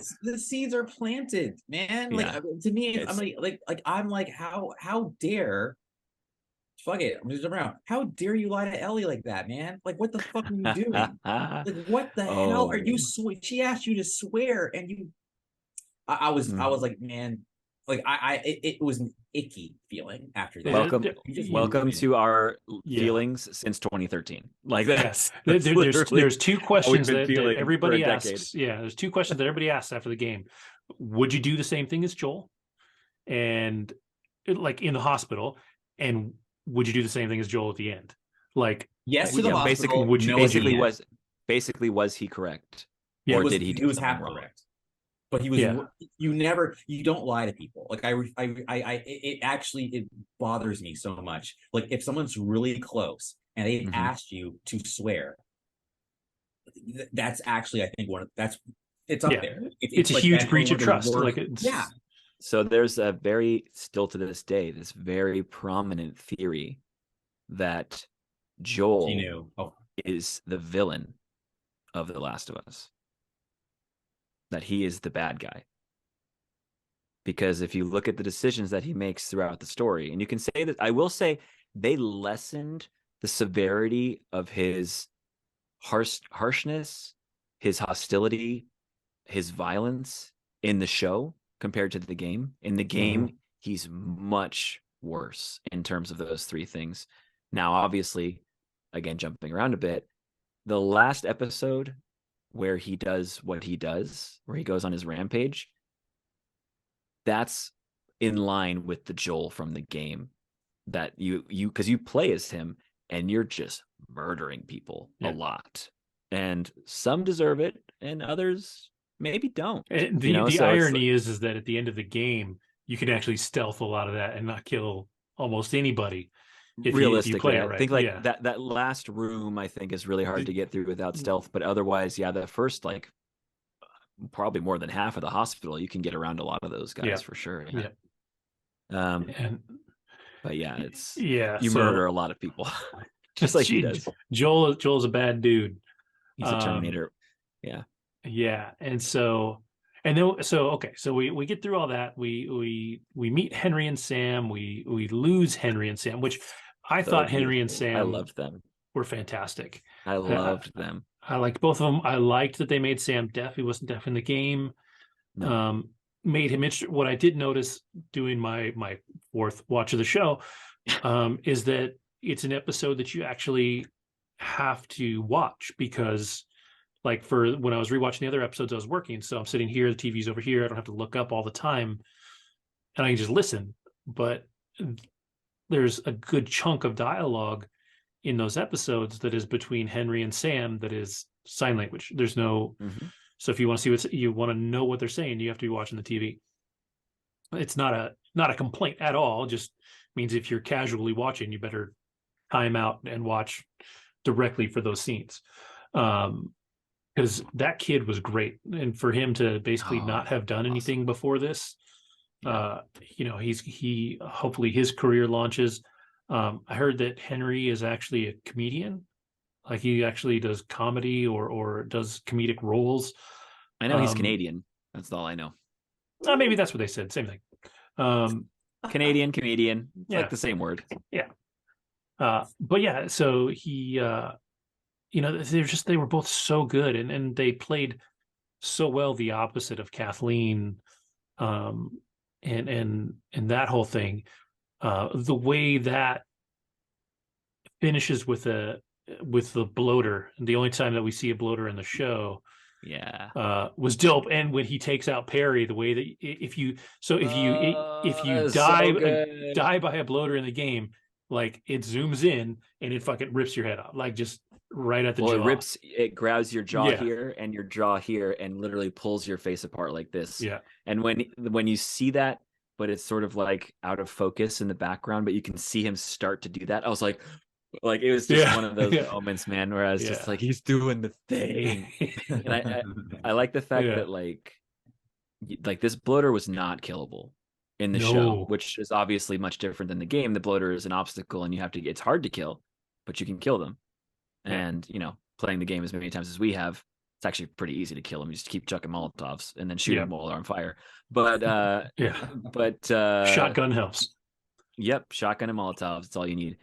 But the fact that they were just loading this thing with bullets and it just didn't stop, I was just like, oh my god, like you can't kill bloaters in the show. Like, it's like, wow, that's pretty crazy.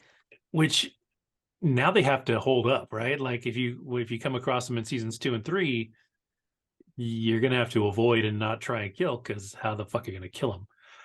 Yeah, or come up with some creative ass something or other. Yeah, interesting for sure. That scene was awesome. The little gymnast girl, baby clicker, she was dope in the car, was so spooky. And she had a Blues Clues t-shirt on. Like they added that just to make her just that much. Look, a clue. That though, like, when you think back about the show, especially if you like watch the episodes more than once, like, which again, that's the only episode I actually didn't watch more than once, but that's like the only major action scene in the whole show, which was a huge complaint from, again, the gaming side of the community.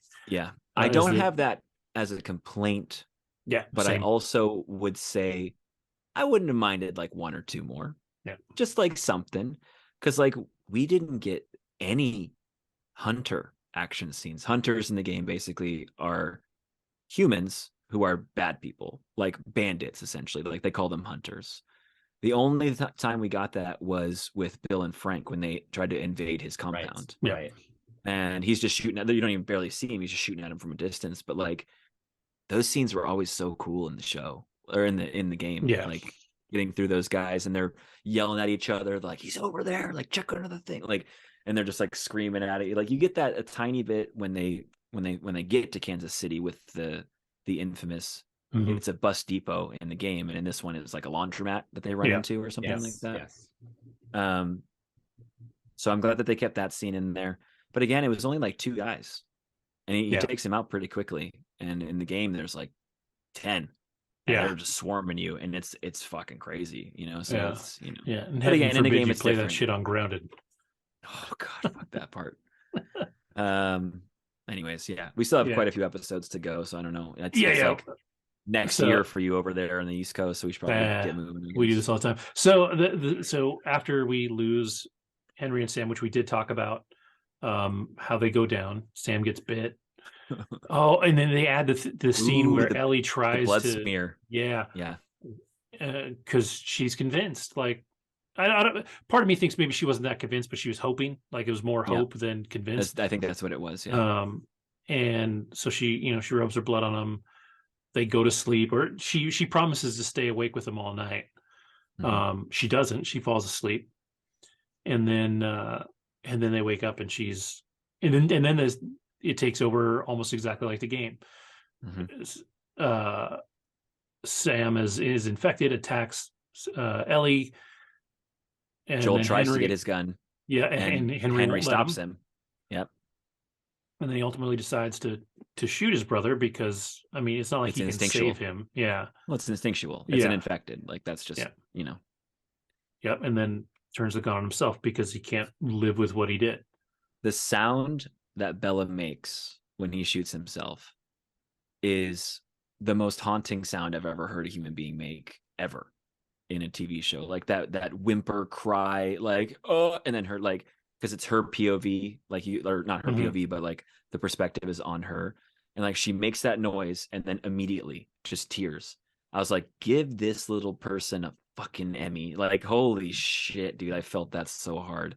Yeah. That noise, like, oh, it really got me. I think that was probably the reason I haven't rewatched that episode. Like it just it's ripped me apart. It's so good, but it's so heavy. Like it's so heavy. It's brutal. So after all that madness, they head further west. We meet our fun old Native American couple who are just fucking fantastic. So they have their great little dialogue about, what do you want to be when you grow up, right? Like, Joel I don't think talks about being a farmer in the game. I think they kind of added that for the show. Just when he's like, oh, I'm going to raise sheep, which I almost feel like they just said to set up the scene later on when they have sheep in Jackson. And something in part 2. Oh yeah. Obviously, yeah. To be fair. And then she talks about the moon and Sally Ride and all that good stuff. Sally fucking Ride. And then they continue, and so they get to Jackson. We meet Maria, who is played by the girl from True Blood, who I think she's I thought she was great. I thought she was really solid. Yeah, she was solid. This is the first time we really get some time with Diego Luna as Tommy. And I thought it worked, man. I thought they were really good. Yeah. They played off each other really well. We got our scene from the game with Ellie and Joel in the bedroom, which is a nice scene. Yeah, which is actually, he doesn't say that line in the show. That's the only line he doesn't say. Yep, in that whole scene. Everything else is basically. Yeah, instead he just says no. Yep. But I love that they did that scene almost exactly the same, because if you know the game, they struggled to get that scene, and it wasn't coming. They took a break. They came back, and Ashley Johnson added the whole shove, and because she was frustrated because the scene was taking so long to film. Like it was like an actual violent reaction from her as a person, like not even as an actor. Yeah, like it was just like, ugh. And then Neil was like, "Oh yay, yeah, we did it. Anger. We broke you, and now we got it." Yeah. And so to see that carry over into the game, into the show, was really cool, because knowing the backstory of why that scene happens the way that it does is kind of cool. It's just such a powerful scene too. So good, so good. And then Joel, in the game, it's a more drawn out thing. They end up going off, like when Ellie actually runs away. She runs away, and they have to go find her.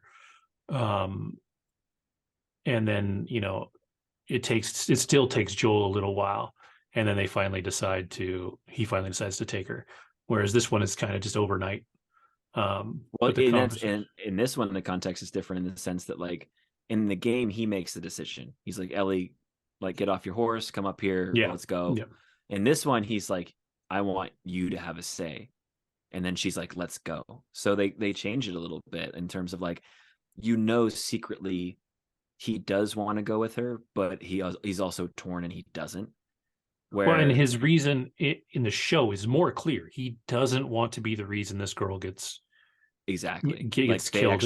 They contextualize that a lot. Yeah, for sure. Yeah, in the game, you kind of get the feel like maybe he's still not quite attached enough, and he's just like, I just fucking want to be done with this and whatever. But in this show, they do a really good job of, that scene with Tommy, where he's like, I can't be the reason that she doesn't make it. So I thought that whole episode was really great. And then you set up the winter episode at the campus. At the campus. Well, you don't set up the winter episode yet. You set up Left Behind, which That's right.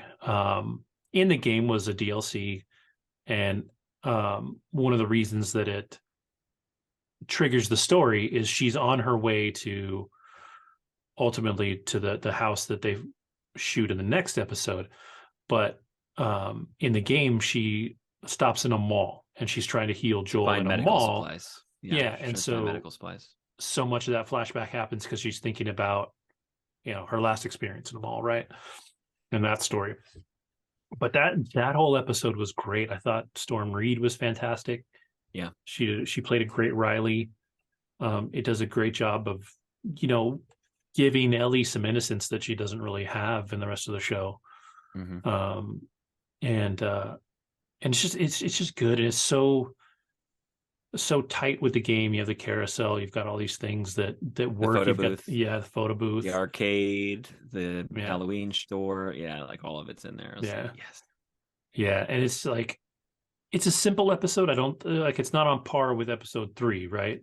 Funny enough, the second lowest rated episode of the show on IMDb, because there's lesbians in it and people are fucking the worst. So but I did for me, I did like, I feel like I did like that episode a lot, like an episode 3, just because for me it gave me more context into who Ellie is as a person and how her life was completely transformed by one night, and how I even feel like I've said before, like I think that in a way, again, this is me just talking from not a gamer, but like, I feel like the ghost of Riley kind of lives on in Ellie, because I think that Riley was a no nonsense person. And again, I only watched it once, but I think Riley gave her the joke book or something. So even that was kind of like, it was Riley's book. Yeah. I don't think she gave it to her, but it was on her, and then she died. She took it. So you inherited it. And I also felt like, I love how the showrunners talked about when they even cast Storm, they wanted to make sure it was someone who could actually keep up, with Bella's talent, in terms of being such a presence on screen and not be upstage, because Riley had to be someone that Ellie followed, because you don't really think of Ellie as a follower. Like, she obviously wants love, so she's, she wants Joel in her life, but she's still independent. Like, she's her own person. But with Riley, like, she was Fedra. Like, she was like, so it's like Riley's joining the Fireflies, and Ellie is not happy about this, and she actually gets Riley to say, fine, I won't join the Fireflies. But then of course like fate happens. So no, I really loved that episode, and I hope that actually no, it's the following episode where she gets her Emmy. But either way, I wanted to defend for me, defend the honor of that episode. I liked it a lot. Yeah, and I do too. Like, the only reason that it's low rated is because people are dickbags. Yeah, exactly. So that episode ends perfectly. You've got, she, the like the corner, like the book ends of the episode. Joel is sick. You kind of get the feeling, if you didn't know what was going on, maybe she's going to leave Joel behind or something like that. And then at the end of the episode, she tears the house apart trying to find medicine or something, and she ultimately finds needle and thread, and that's kind of where that episode ends, which then leaves us into the winter episode, which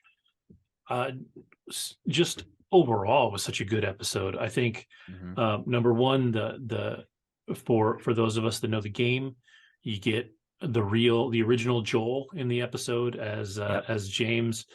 He did I thought it was such a fantastic job because he was so understated. Like, he was so mellow and like calm and soft compared to Joel. And my wife watching, like, I watch the Play Watch Listen podcast on YouTube all the time.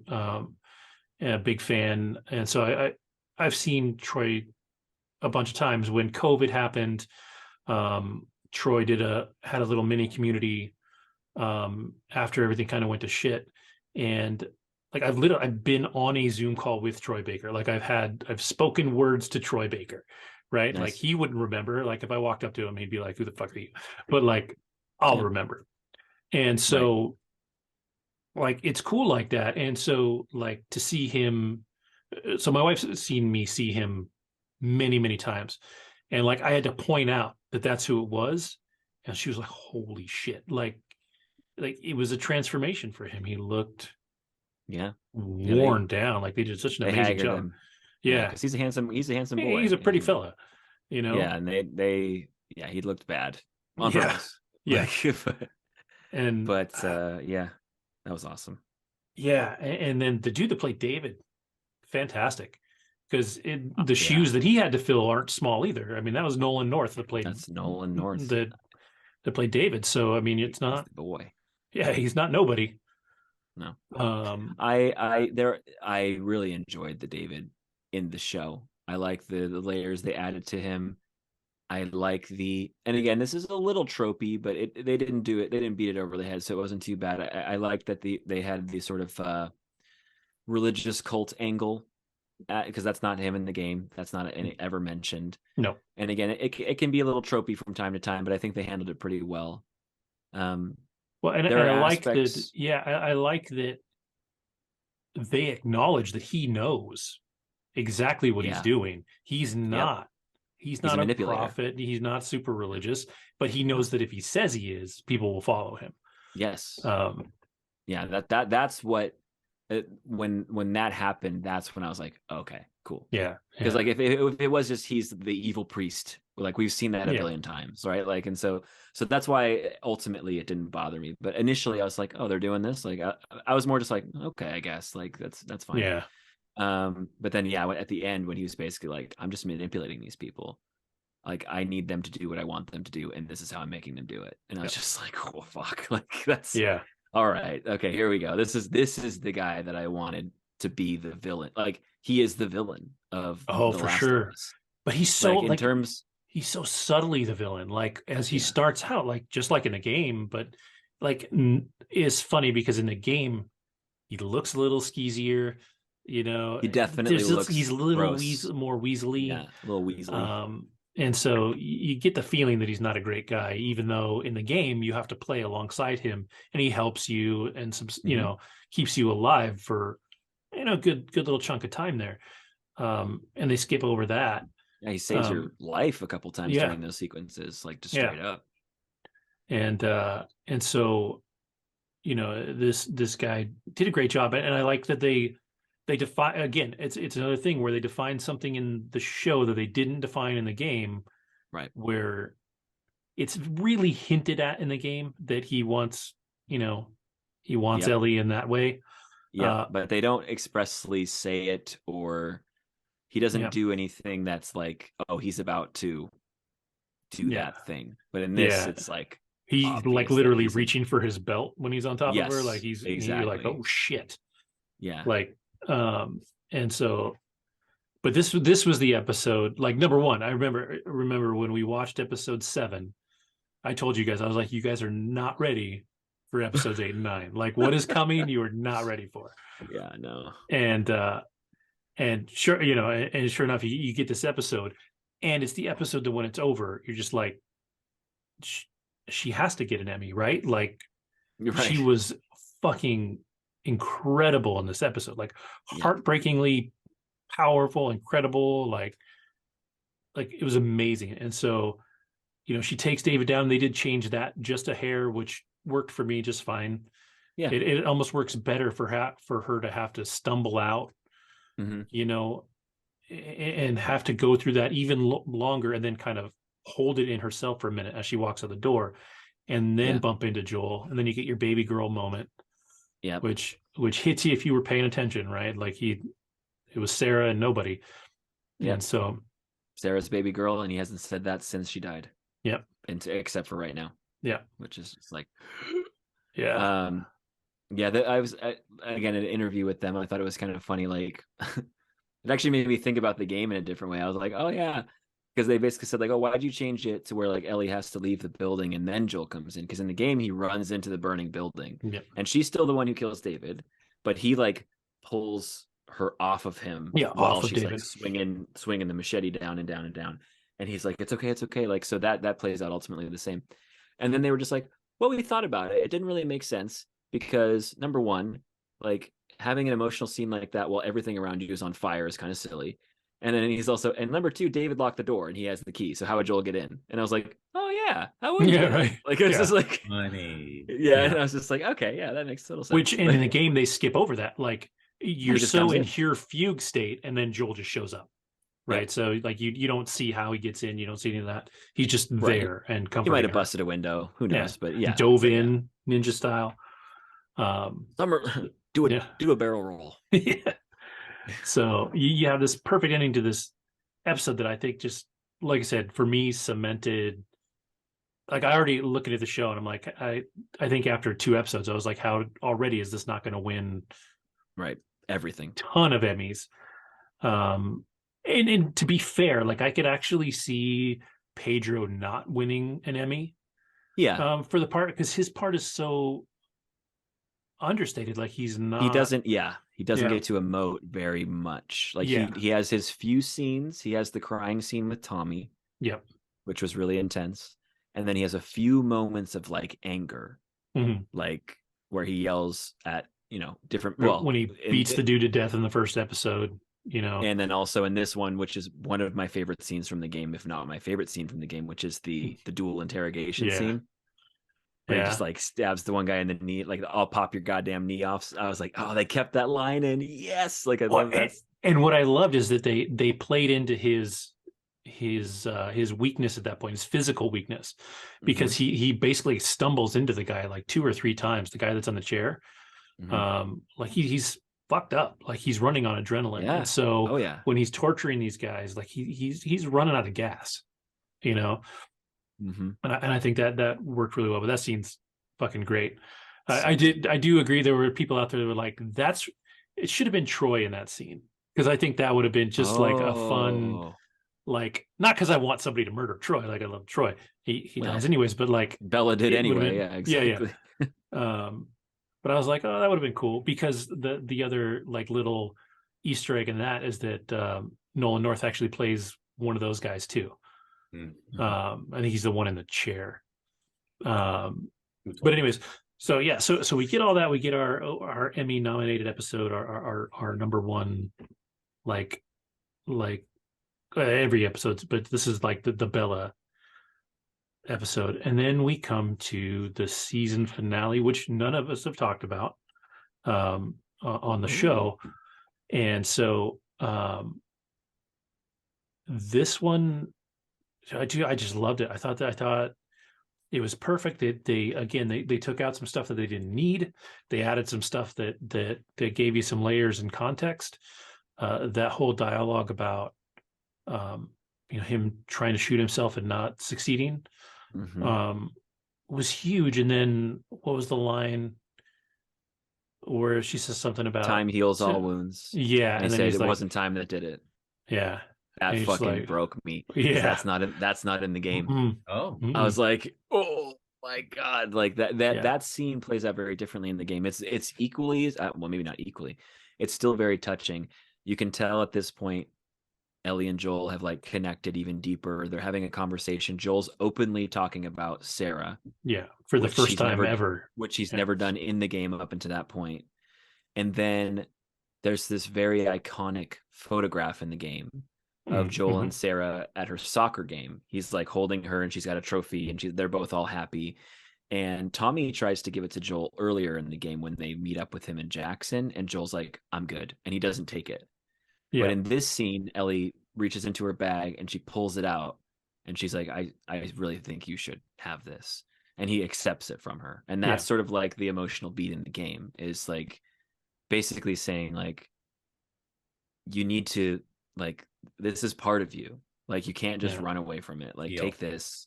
Yeah. Like, feel this, heal through it. Like, and, at the same time, and I don't know that she even realizes it in the game, like, the reason he's able to take it is because of her, because she's helping him heal.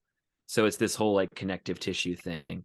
So it's a different kind of emotion in the game, still very touching, but, like, Yeah, this one in the show was just I like, think in the show, what I also liked was like they're both kind of like they're sensitive but tough people. So when Joel is like, it wasn't time, you can mhm, almost feel like the awk. Like it's almost like, okay, that was so real and so raw and so like, holy shit, you just basically like it's almost like, okay, well, let's keep moving. Like I don't know, I just felt like it was just almost too much emotion in that scene, but it was mhm. just cementing their bond, which is why once you see the giraffe, it's like, okay, this is just like everything's happy. And I think that's also part of storytelling, right? Like once you set something up and then completely 180 it. And so like Mhm. the beginning of the episode, it's like their bond is so like it's better than it's ever been.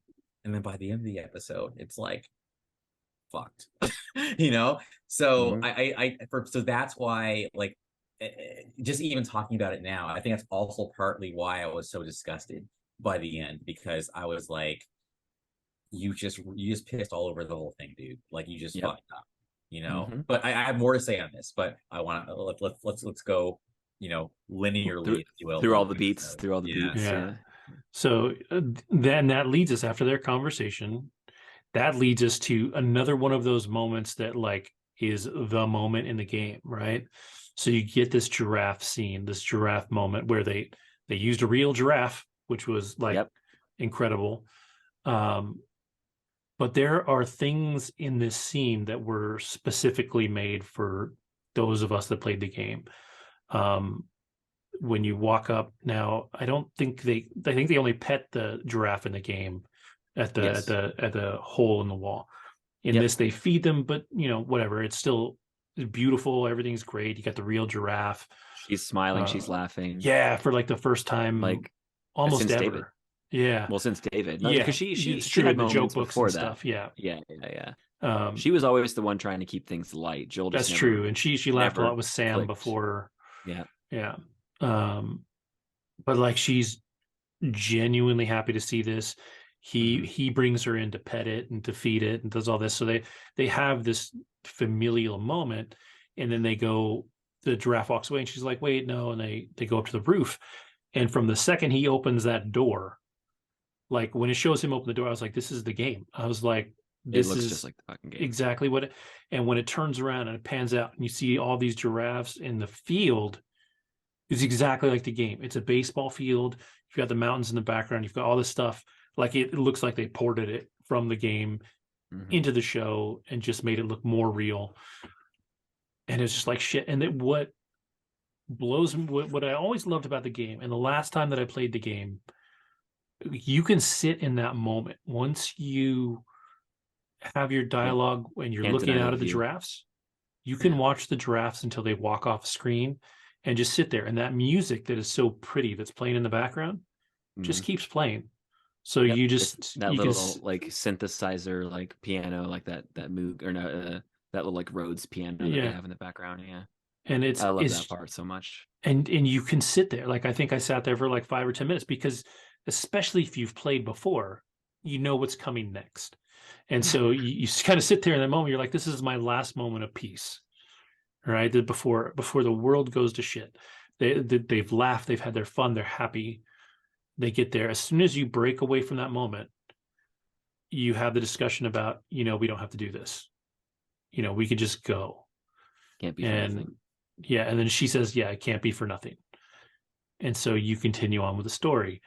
Um, and in the game, there's a whole like section that you go through after this where you deal with infected, you deal with water. Ellie can't swim, which doesn't come up very much in the show.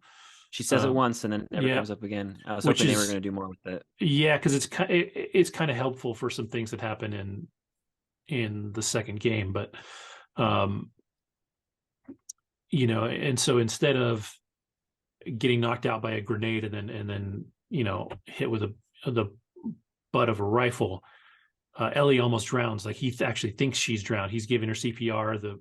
The federal guys or sorry, the fireflies show up. Fireflies. Um, and he's like, she's not breathing, and they're like, we don't give a fuck, and they knock him out.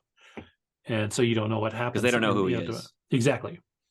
But then you wake up in the same context that you do in the show, which is Joel sitting there waking up, finding Marlene's out. there. Yeah. And that conversation. Pretty And much the finally, yeah. And we're back to Merle Dandridge being absolutely fantastic. Getting this moment, which I totally forgot to talk about the opening scene of this episode, which is not in the game. Yes. Which is Miss Ashley Johnson. Oh yes. Playing Ellie's mom, which I thought was fucking poetic as shit. Like, it was just So incredible. Perfect. And the way just like that whole scene played out, number one, she was fantastic. Like her emotion, everything she does in that scene is great. The bite on the leg as she's giving birth, kind of like is this thing, when you think about it, would be so hard to replicate, and why would you, right? Like to try and get a cure. Like, you're not going to have an infected sitting there waiting while a woman's giving birth and be like, go ahead, buddy, bite now. So it's all this perfect confluence of things that makes Ellie, immune. And then on top of that, Marlene has to shoot Ellie's mom, has to be the one to kill her, and then has to be responsible for Ellie. Like, there's a lot of like impact in that scene that was a lot of layers. Yeah, that never existed. Now, again, they had talked about it many times behind the scenes, but they never made it into anything. So this is the first time anybody has really seen it. And I thought just Ashley Johnson was fucking fantastic. She was so good. Yeah. And in the little time that she had, but it was, like I said, poetic for her, because she handed the reins to Bella Ramsey. And she speaks so fucking highly of Bella Ramsey. Yes. And the work that she's done. Yeah. I mean, she's only elevated the character. Yeah. You know what I mean? Like, Ellie was already just so perfect. Like, she's just such a perfect little character in the game.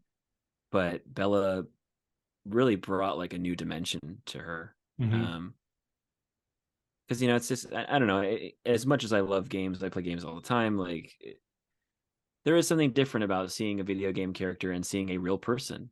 Like, I don't think that'll ever be something that they can really like replicate perfectly. Last of Us is about as close as it gets. Like, they're about as real people-y as you can get in a video game, but it's still a video game character. Like, when you see behind the scenes stuff, it's people in mocap suits with balls all over them and stuff, and this big white room.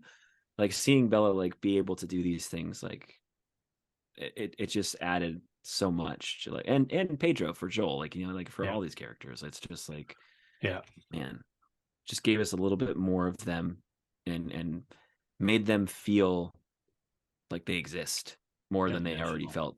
Yeah, exactly. So, and then to bounce back to where we were, Marlene tells Joel. Yeah, well, trust me, that is all we do is tangents. Oh, I know. I was on the show. Remember, I was on the show for a long time. Yeah, Yeah, at least Pete's not here, because we would never get back. We'd still be on episode 2 if Pete was here. Yeah. So Marlene gives the big reveal that if Ellie is to at all be the cure, and they do a good job of explaining at least why they think she could be a cure in the show. They never bother with that in the game really either. They just say she could be a cure. It's in her brain. We're going to cut it out, like cut it out. And Joel has that realization. He's like, wait, if it's in the brain, what do you mean she's going into surgery? And they're like, yeah. She's got to die, whatever. And then it plays out. Go ahead. I was going to say that's something that in the game and in the show, I was kind of like, don't you want to at least just like draw some blood? See if you can do something with that. Like, before you just chop into her fucking brain and just like that. Like, what if you fuck up? She's the only one. Like, try a few things first that don't involve straight up murdering her. And I know that that's obviously the catalyst for the last part of the game, so they have to do that, of course. And in the game, I think it actually works a little bit better because Ellie at that point has almost drowned. We don't know what her state is. Maybe she is dying, and they have to do this now before she dies. Yeah, but in the show that's not quite brought across in the same way, and so it kind of brought that more forward. Like, whoa, like you don't need to do this like right away. There's other things you can try. Like I said, like make some blood out of, or a vaccine out of her blood or something like that. Like, but they're like, nope, we're going in, boys. Like, put on your gloves. It's just we're going all in. yeah. It's like, all right, well, okay. And then it plays out pretty similar to the game. There's minor differences, but they try and lead Joel out of the building after she's like, yeah, take him to the overpass, give him the knife, and tell him to get the fuck out of here. And then he goes fucking batshit bonkers. Goes full Joel. Goes Daddy Joel mode. Yeah, you never go full Joel. Yeah, he goes full Joel, and it was one thing that I loved that was like an homage to the game is that as he's shooting people, he runs out of ammo, and so he picks up the next thing that's available and moves on, and he does that as he goes, because it's the real world. He does not have infinite ammo. He doesn't have, a backpack with a rifle and a gun and a sniper rifle and a pistol and a shotgun. Like, the amount of weapons this dude carries in the game is a little ridiculous. It's absurd. Don't forget the flamethrower. The flamethrower, dope. Which you don't have in the hospital, no matter how bad you want it. Yes, you do. Do you? Yeah, I didn't think you have all your weapons at that point. You can absolutely burn the fuck out of the fireflies in that last scene. You can melt those bitches all day. Oh yeah, all right. There's some scene that my son was playing where he didn't have it and he was super disappointed. Anyways, did he not pick it up? Anyways, it doesn't matter. Yeah, it doesn't matter. It doesn't matter. So he goes through it and he kills a whole lot of people. One final cameo in the operating room scene, yes, is a cameo that does not pay homage to the first game at all, but the second game. A main character in the second game is Abby, played by Laura Bailey, and she is one of the nurses. Like, yes. It's like, and Laura played one of the nurses in that first game. Oh, did she? Yeah, I did not know that. That's awesome. Laura was a pickup voice for quite a few characters in the first game. She's in the beginning of the game when, like, the first time you come out of the building is Joel after the 20 years later thing.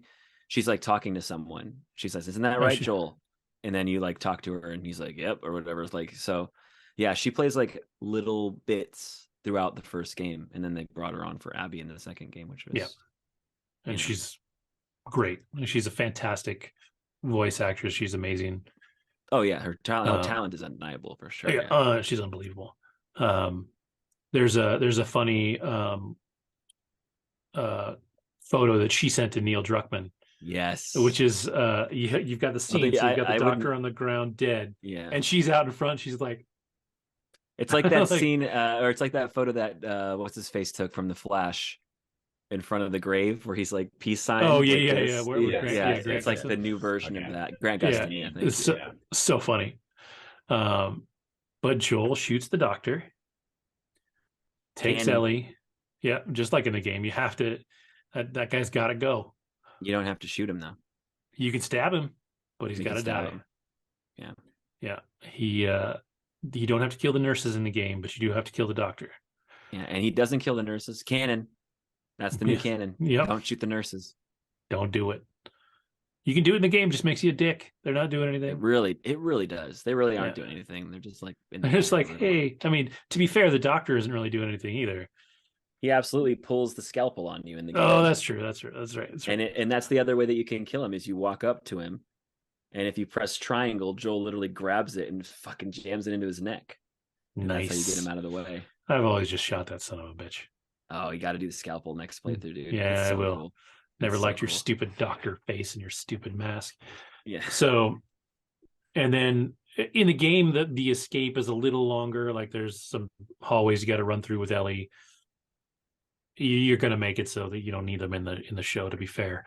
And then we have the confrontation, the end of the game, and it kind of rolls out the same way as the game, where it goes back and forth between, you know, you don't know what happened to Marlene, then you come back to Marlene, and and I love that, you know, that they did keep it where she's like, you don't have to kill me, and he's like, yeah, I kind of fucking do. You'd just come after her. Yeah. and then boom, like for you've got all these scenes where he's become so emotional and so much that he loves Ellie and something, and you have this one moment where he's cold as balls, dude. He's just like, mm-mm. If you watch his face through the Yeah. entire last sequence, as soon as they start marching him out of the hospital, his face just goes like expressionless. And it's just everyone he's shooting, like the doctor, everyone, like it's flat. The only time he gets emotional is when he yells at the nurses to unhook her. Yes. Because she's there again. It's like she's there, and he's like, "You need to unhook her," and he's like, "Do it now!" He yells. That's his But before that, it's just boom, like just nothing. He's just a murder machine. Yeah. All right, so I'm gonna jump in here for a second. So jump. So the whole time I'm like, Marlene, you stupid wench. Like, all you had to do was just be upfront and just say, this is how it's going down. But instead you chose to withhold shit, and now everyone's dead. Like it sucks. Like, I don't think of Marlene as a bad person. I think she made a mistake. And that mistake cost her life and all the fucking Fireflies. And it's just like, so I look at the things like that as life lessons. Like, be impeccable with your word. Don't lie. Communicate. Give people their agency, right? Because the one thing that I definitely honed in on, and I think it almost prompted the trigger pull, frankly, was I feel like when Marlene said to Joel, Ellie would do this. Like, I think she would. She's sacrificial. And remember, when she cut open her hand, she's a giving person. If she thought she could save the world, it all has to be for a reason. Absolutely. I think she would have done it. And Joel knew it. And I think as soon as Joel knew it, he's like, okay, now you got to go, bitch. Boom, dead. Because it's not her decision, it's my decision. She's my Ellie, and I've become selfish. And so it's like, I don't blame Joel for anything he did. You forced Joel's hand. You forced Joel's hand by not giving Ellie a choice. You gave him the choice. And guess what? You're dead now. Yeah. So that's part of my anger. But it's great storytelling, and I think it's realistic. It's tragedy. But anyways, I'm not mad at Joel for killing everyone. I'm mad at Marlene. I just had to get that out there. No, that's good. That's good context. Yeah. Well, it's true because Marlene never gives Ellie the choice that we know of. It seems like by the end of the story, Ellie doesn't know that, that she doesn't know she's going to get killed. Yeah. Well, I don't know that Marlene knows that has to happen back in Boston. No, I don't think so either. I don't think so that's either. The thing as well. Like, I don't know that she's like, we need to send her over there to get her brain chopped open. It's just, we need to get her to our doctors so we can figure out how to fix this. They don't know like the severity of like what they're going to need to do, which again goes back to maybe just draw some blood, like kind of thing, like from the beginning. I also remember they were saying cordyceps lives in your brain. So in my head, I was thinking that's where it lives. It's almost like, viruses can go to your brainstem or whatever. So it's like, maybe that's the only place you can get it. It's not in the blood. It's only in the brain. That's the only place to get it. So that for me, like, I bought. But the other thing I just wanted to mention really quick was the way Ellie's like in the back seat, just coming to. I feel like Ellie knows something is off. She's like, for sure. Did you kill anybody? Like, and I feel like in a way, Ellie might have known right before she went under, but didn't tell Joel because she already knew Joel has now gone. Ellie's a perceptive person. I think she probably Joel wouldn't let it happen. So she's like, you know what? Whatever, Right. So because Joel's like, we don't have to do this. So anyway, I just it's on Marlene. The only thing I'm mad about at Joel is the lying. That's it. Everything else was understandable. If I was Joel and I walked away from that hospital, I would not be able to live with myself knowing that I didn't try to save her. And to be fair, like, I think Joel at the end of the game, at the end of the show, when they're walking up, he's almost like blissfully happy, trying to make everything okay, because all of a sudden he's talking about how, oh, you and Sarah would be best friends. He's like overly happy, right? Like trying to hide. He's compensating. Yeah, absolutely. He's overcompensating. For sure. And so like the last scene, it hits you because she just, it doesn't matter. Like, he could tell her the truth, and he should tell her the truth maybe, but it wouldn't matter because he took the one thing from her that she always knew she had, which was this thing that made her special, that she was going to cure everything. And he took away the choice, which, in his limited defense here, so did Marlene. Yes. Yeah, we don't know if Ellie had a choice. We don't know if that grenade that went off took her out and they just put her straight into surgery. We don't know if Marlene and her had any kind of conversation. Right. That's where it's vague. Yeah. Right? Like if there was a scene where it's like you see Marlene and Ellie talking after that and they're like, here's what we might have to do. Are you ready? And Ellie's like, yes, I'm ready. You know, that's one thing, right? Yeah, but that's precisely why I would have told her the truth. I would have said, look, I didn't know whether or not you had the choice, and I wasn't going to let you, I'm sorry. I love you. You're my kid. I'm sorry. You are. Mm-hmm. You're not Sarah, but you're my kid now. And I'm telling, because I'm not going to lie to you, because I love you too much to fucking lie to you, but I kill those motherfuckers because they were going to kill you. And I didn't know. And I didn't know if you gave consent. So what choice did I have? Keep it moving. You want to be mad at me? Why be mad at me? But you're going to get over that shit because I made the right decision based on the information I had. Sorry. But now I made a questionable decision and I lied to you. Now it's worthless, in my opinion. Yeah. And I mean, the thing that didn't happen that should have happened is they should have, Marlene should have waited for Ellie to wake up, should have waited for Joel to wake up. Yes. And they all three should have sat down in a fucking room. Yes. Because she even says, Marlene even says, she's like, she's talking about how did you get across the country? And he's like, oh, it's all Ellie. And she's like, no, dude. She's like, I came across with he would have been dead in a day. 10. Yeah. She's like, I came across the country with 10 fireflies and we barely made it.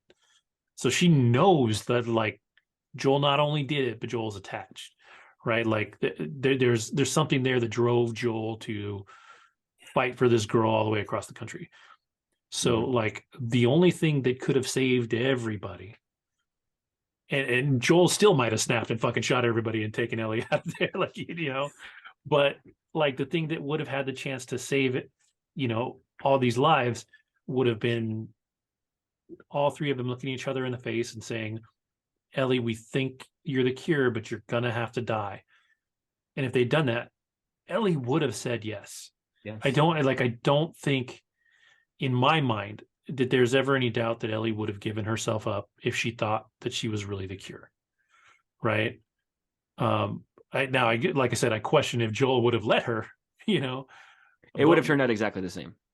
Potentially, honestly, yeah. Joel would not have let that happen, even if Ellie said, "Yeah, do it." Because when Marlene says, that she would want this, Joel already knows that she would have wanted it. Yeah.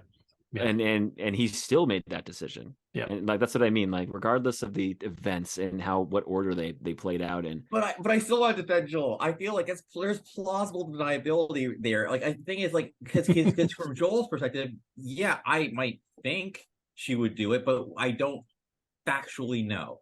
And I think that, if she factually said, Joel, this is my decision, do I think there's at least a 50% chance he say, okay, yeah, it's cool, but you're 15 or whatever, so bye. I'll be back when you're 18, right? But it's I'm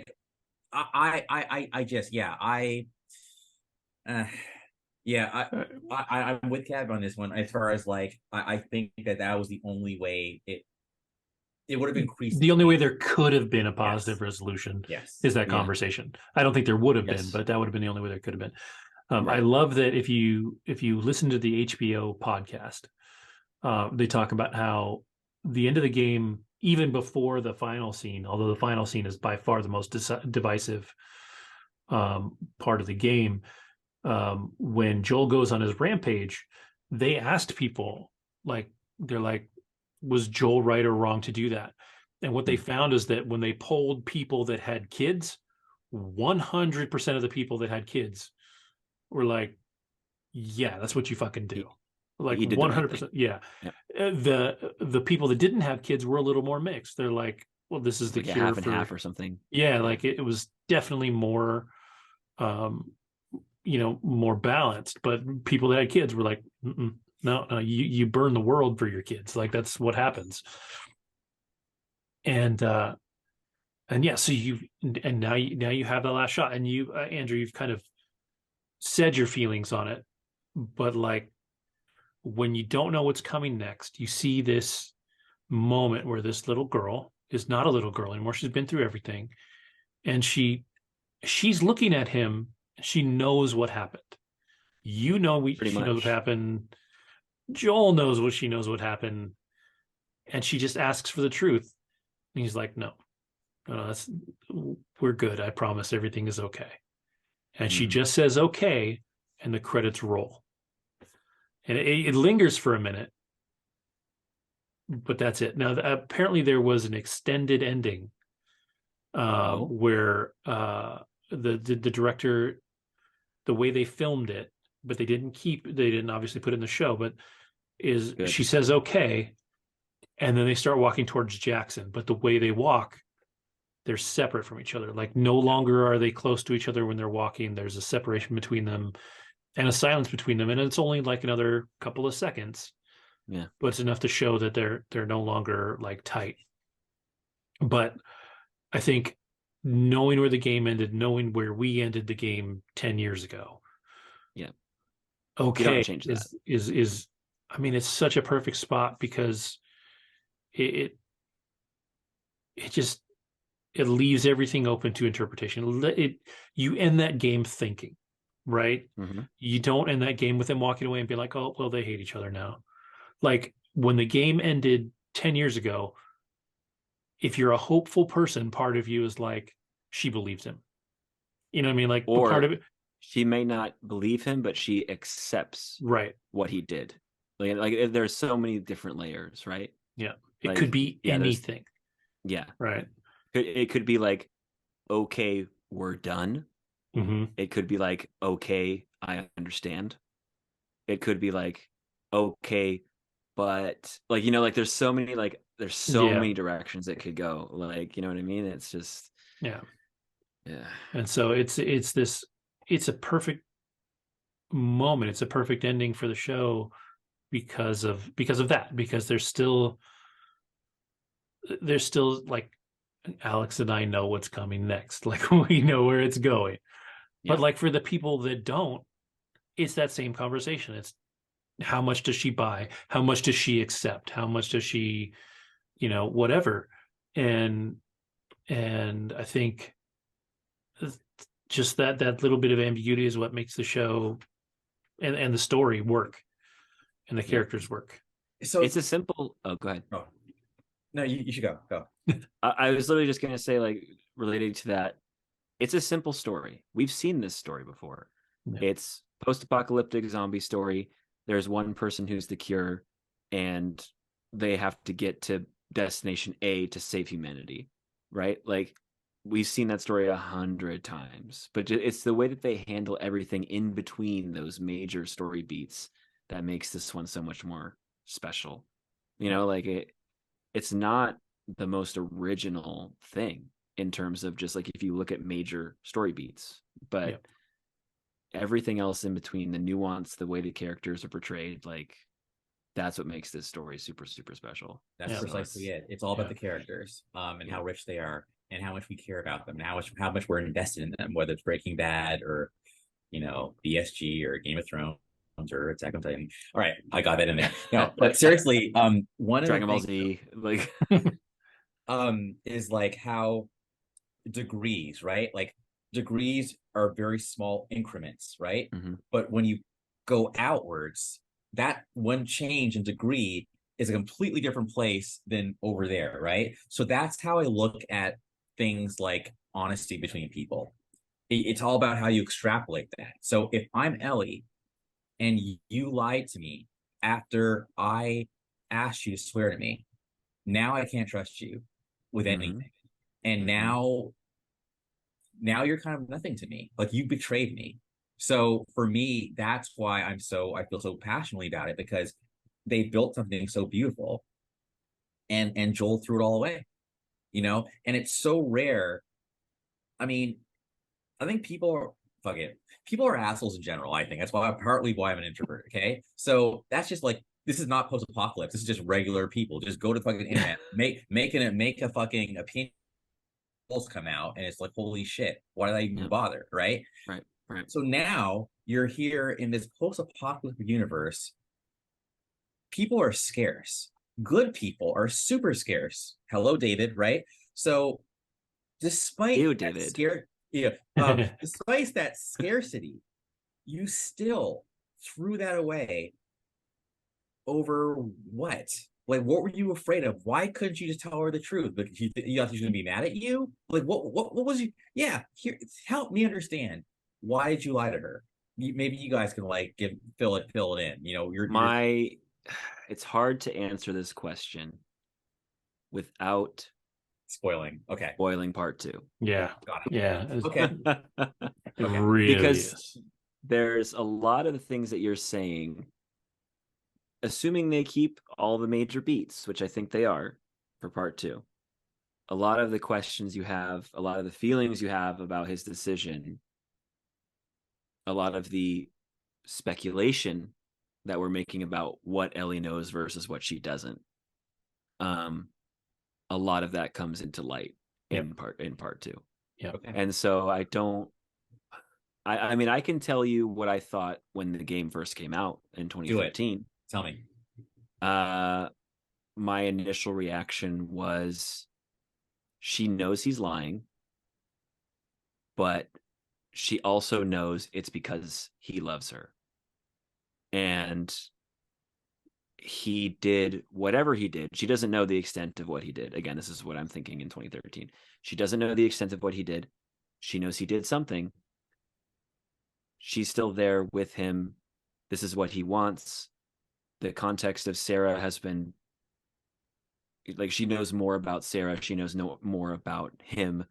Their connection is super deep at this point. Like, she accepts that he maybe made a choice that she doesn't agree with, but he made it out of love. And like that's kind of where I feel like, again, the okay in the game and the okay in the show are almost identical, but they are a little bit different. And so it's also hard. It's hard to contextualize without you seeing the facial expression of 2013 PlayStation 3 graphics Ellie to like a real person Bella Ramsey. Like, Right. so it's also a little harder back then to read the subtleties of the emotion, which they've cleaned up a lot in the newest version on PS5. Now they look basically like real people, and there's more to it now. But this is what I was thinking back then with what information I had at the time. Right. So like that's kind of where I was. Yeah. I think I was basically in the same place. Like, yeah, there's context that she doesn't have, but she knows that something isn't honest, right? She knows there's a lie there, but she also knows that there's a love there. Like, it's not her dad, but it's her dad, Right. making this choice, right? Like, so Yeah. it is what it is. So and then more will come to light in seasons 2 and 3 / part 2 of the game, but yep. I don't want to spoil anything. Yeah. And if there's one thing you've learned, Andrew, is that I will not give you any spoilers. I do not give up my information lightly. Yeah, no, and spoilers suck, man. Like, I mean, you avoid Google. I think people have been pretty respectful. Although I did get sort of spoiled in one thing. I do know one thing happens in part 2, and it sucks, but whatever. It's like, but even if you know what happens as far as a major event, how it happened and like what led to it, that's still good enough to like enjoy. It's just like, damn me for looking at the comments, but like whatever. That's just people being dickheads. You know what I mean? That's exactly, actually, to be fair, that is exactly what happened to me before the second game. I was steering clear of everything, and somebody replied to something. It leaked, by the way, before the game came out, just for context. Yeah. A lot of the information and story beats of the game were put out before the game was ever even released. Yeah, and I avoided it. Like, I heard they were out there. I was avoiding everything. I commented on something somewhere that wasn't really the same thing, and somebody replied to my thing, to my tweet, with this is what happens. And I was like, well, fuck. It didn't ruin it for me, but there was definitely an impactful moment that was taken away from me because I knew it was coming.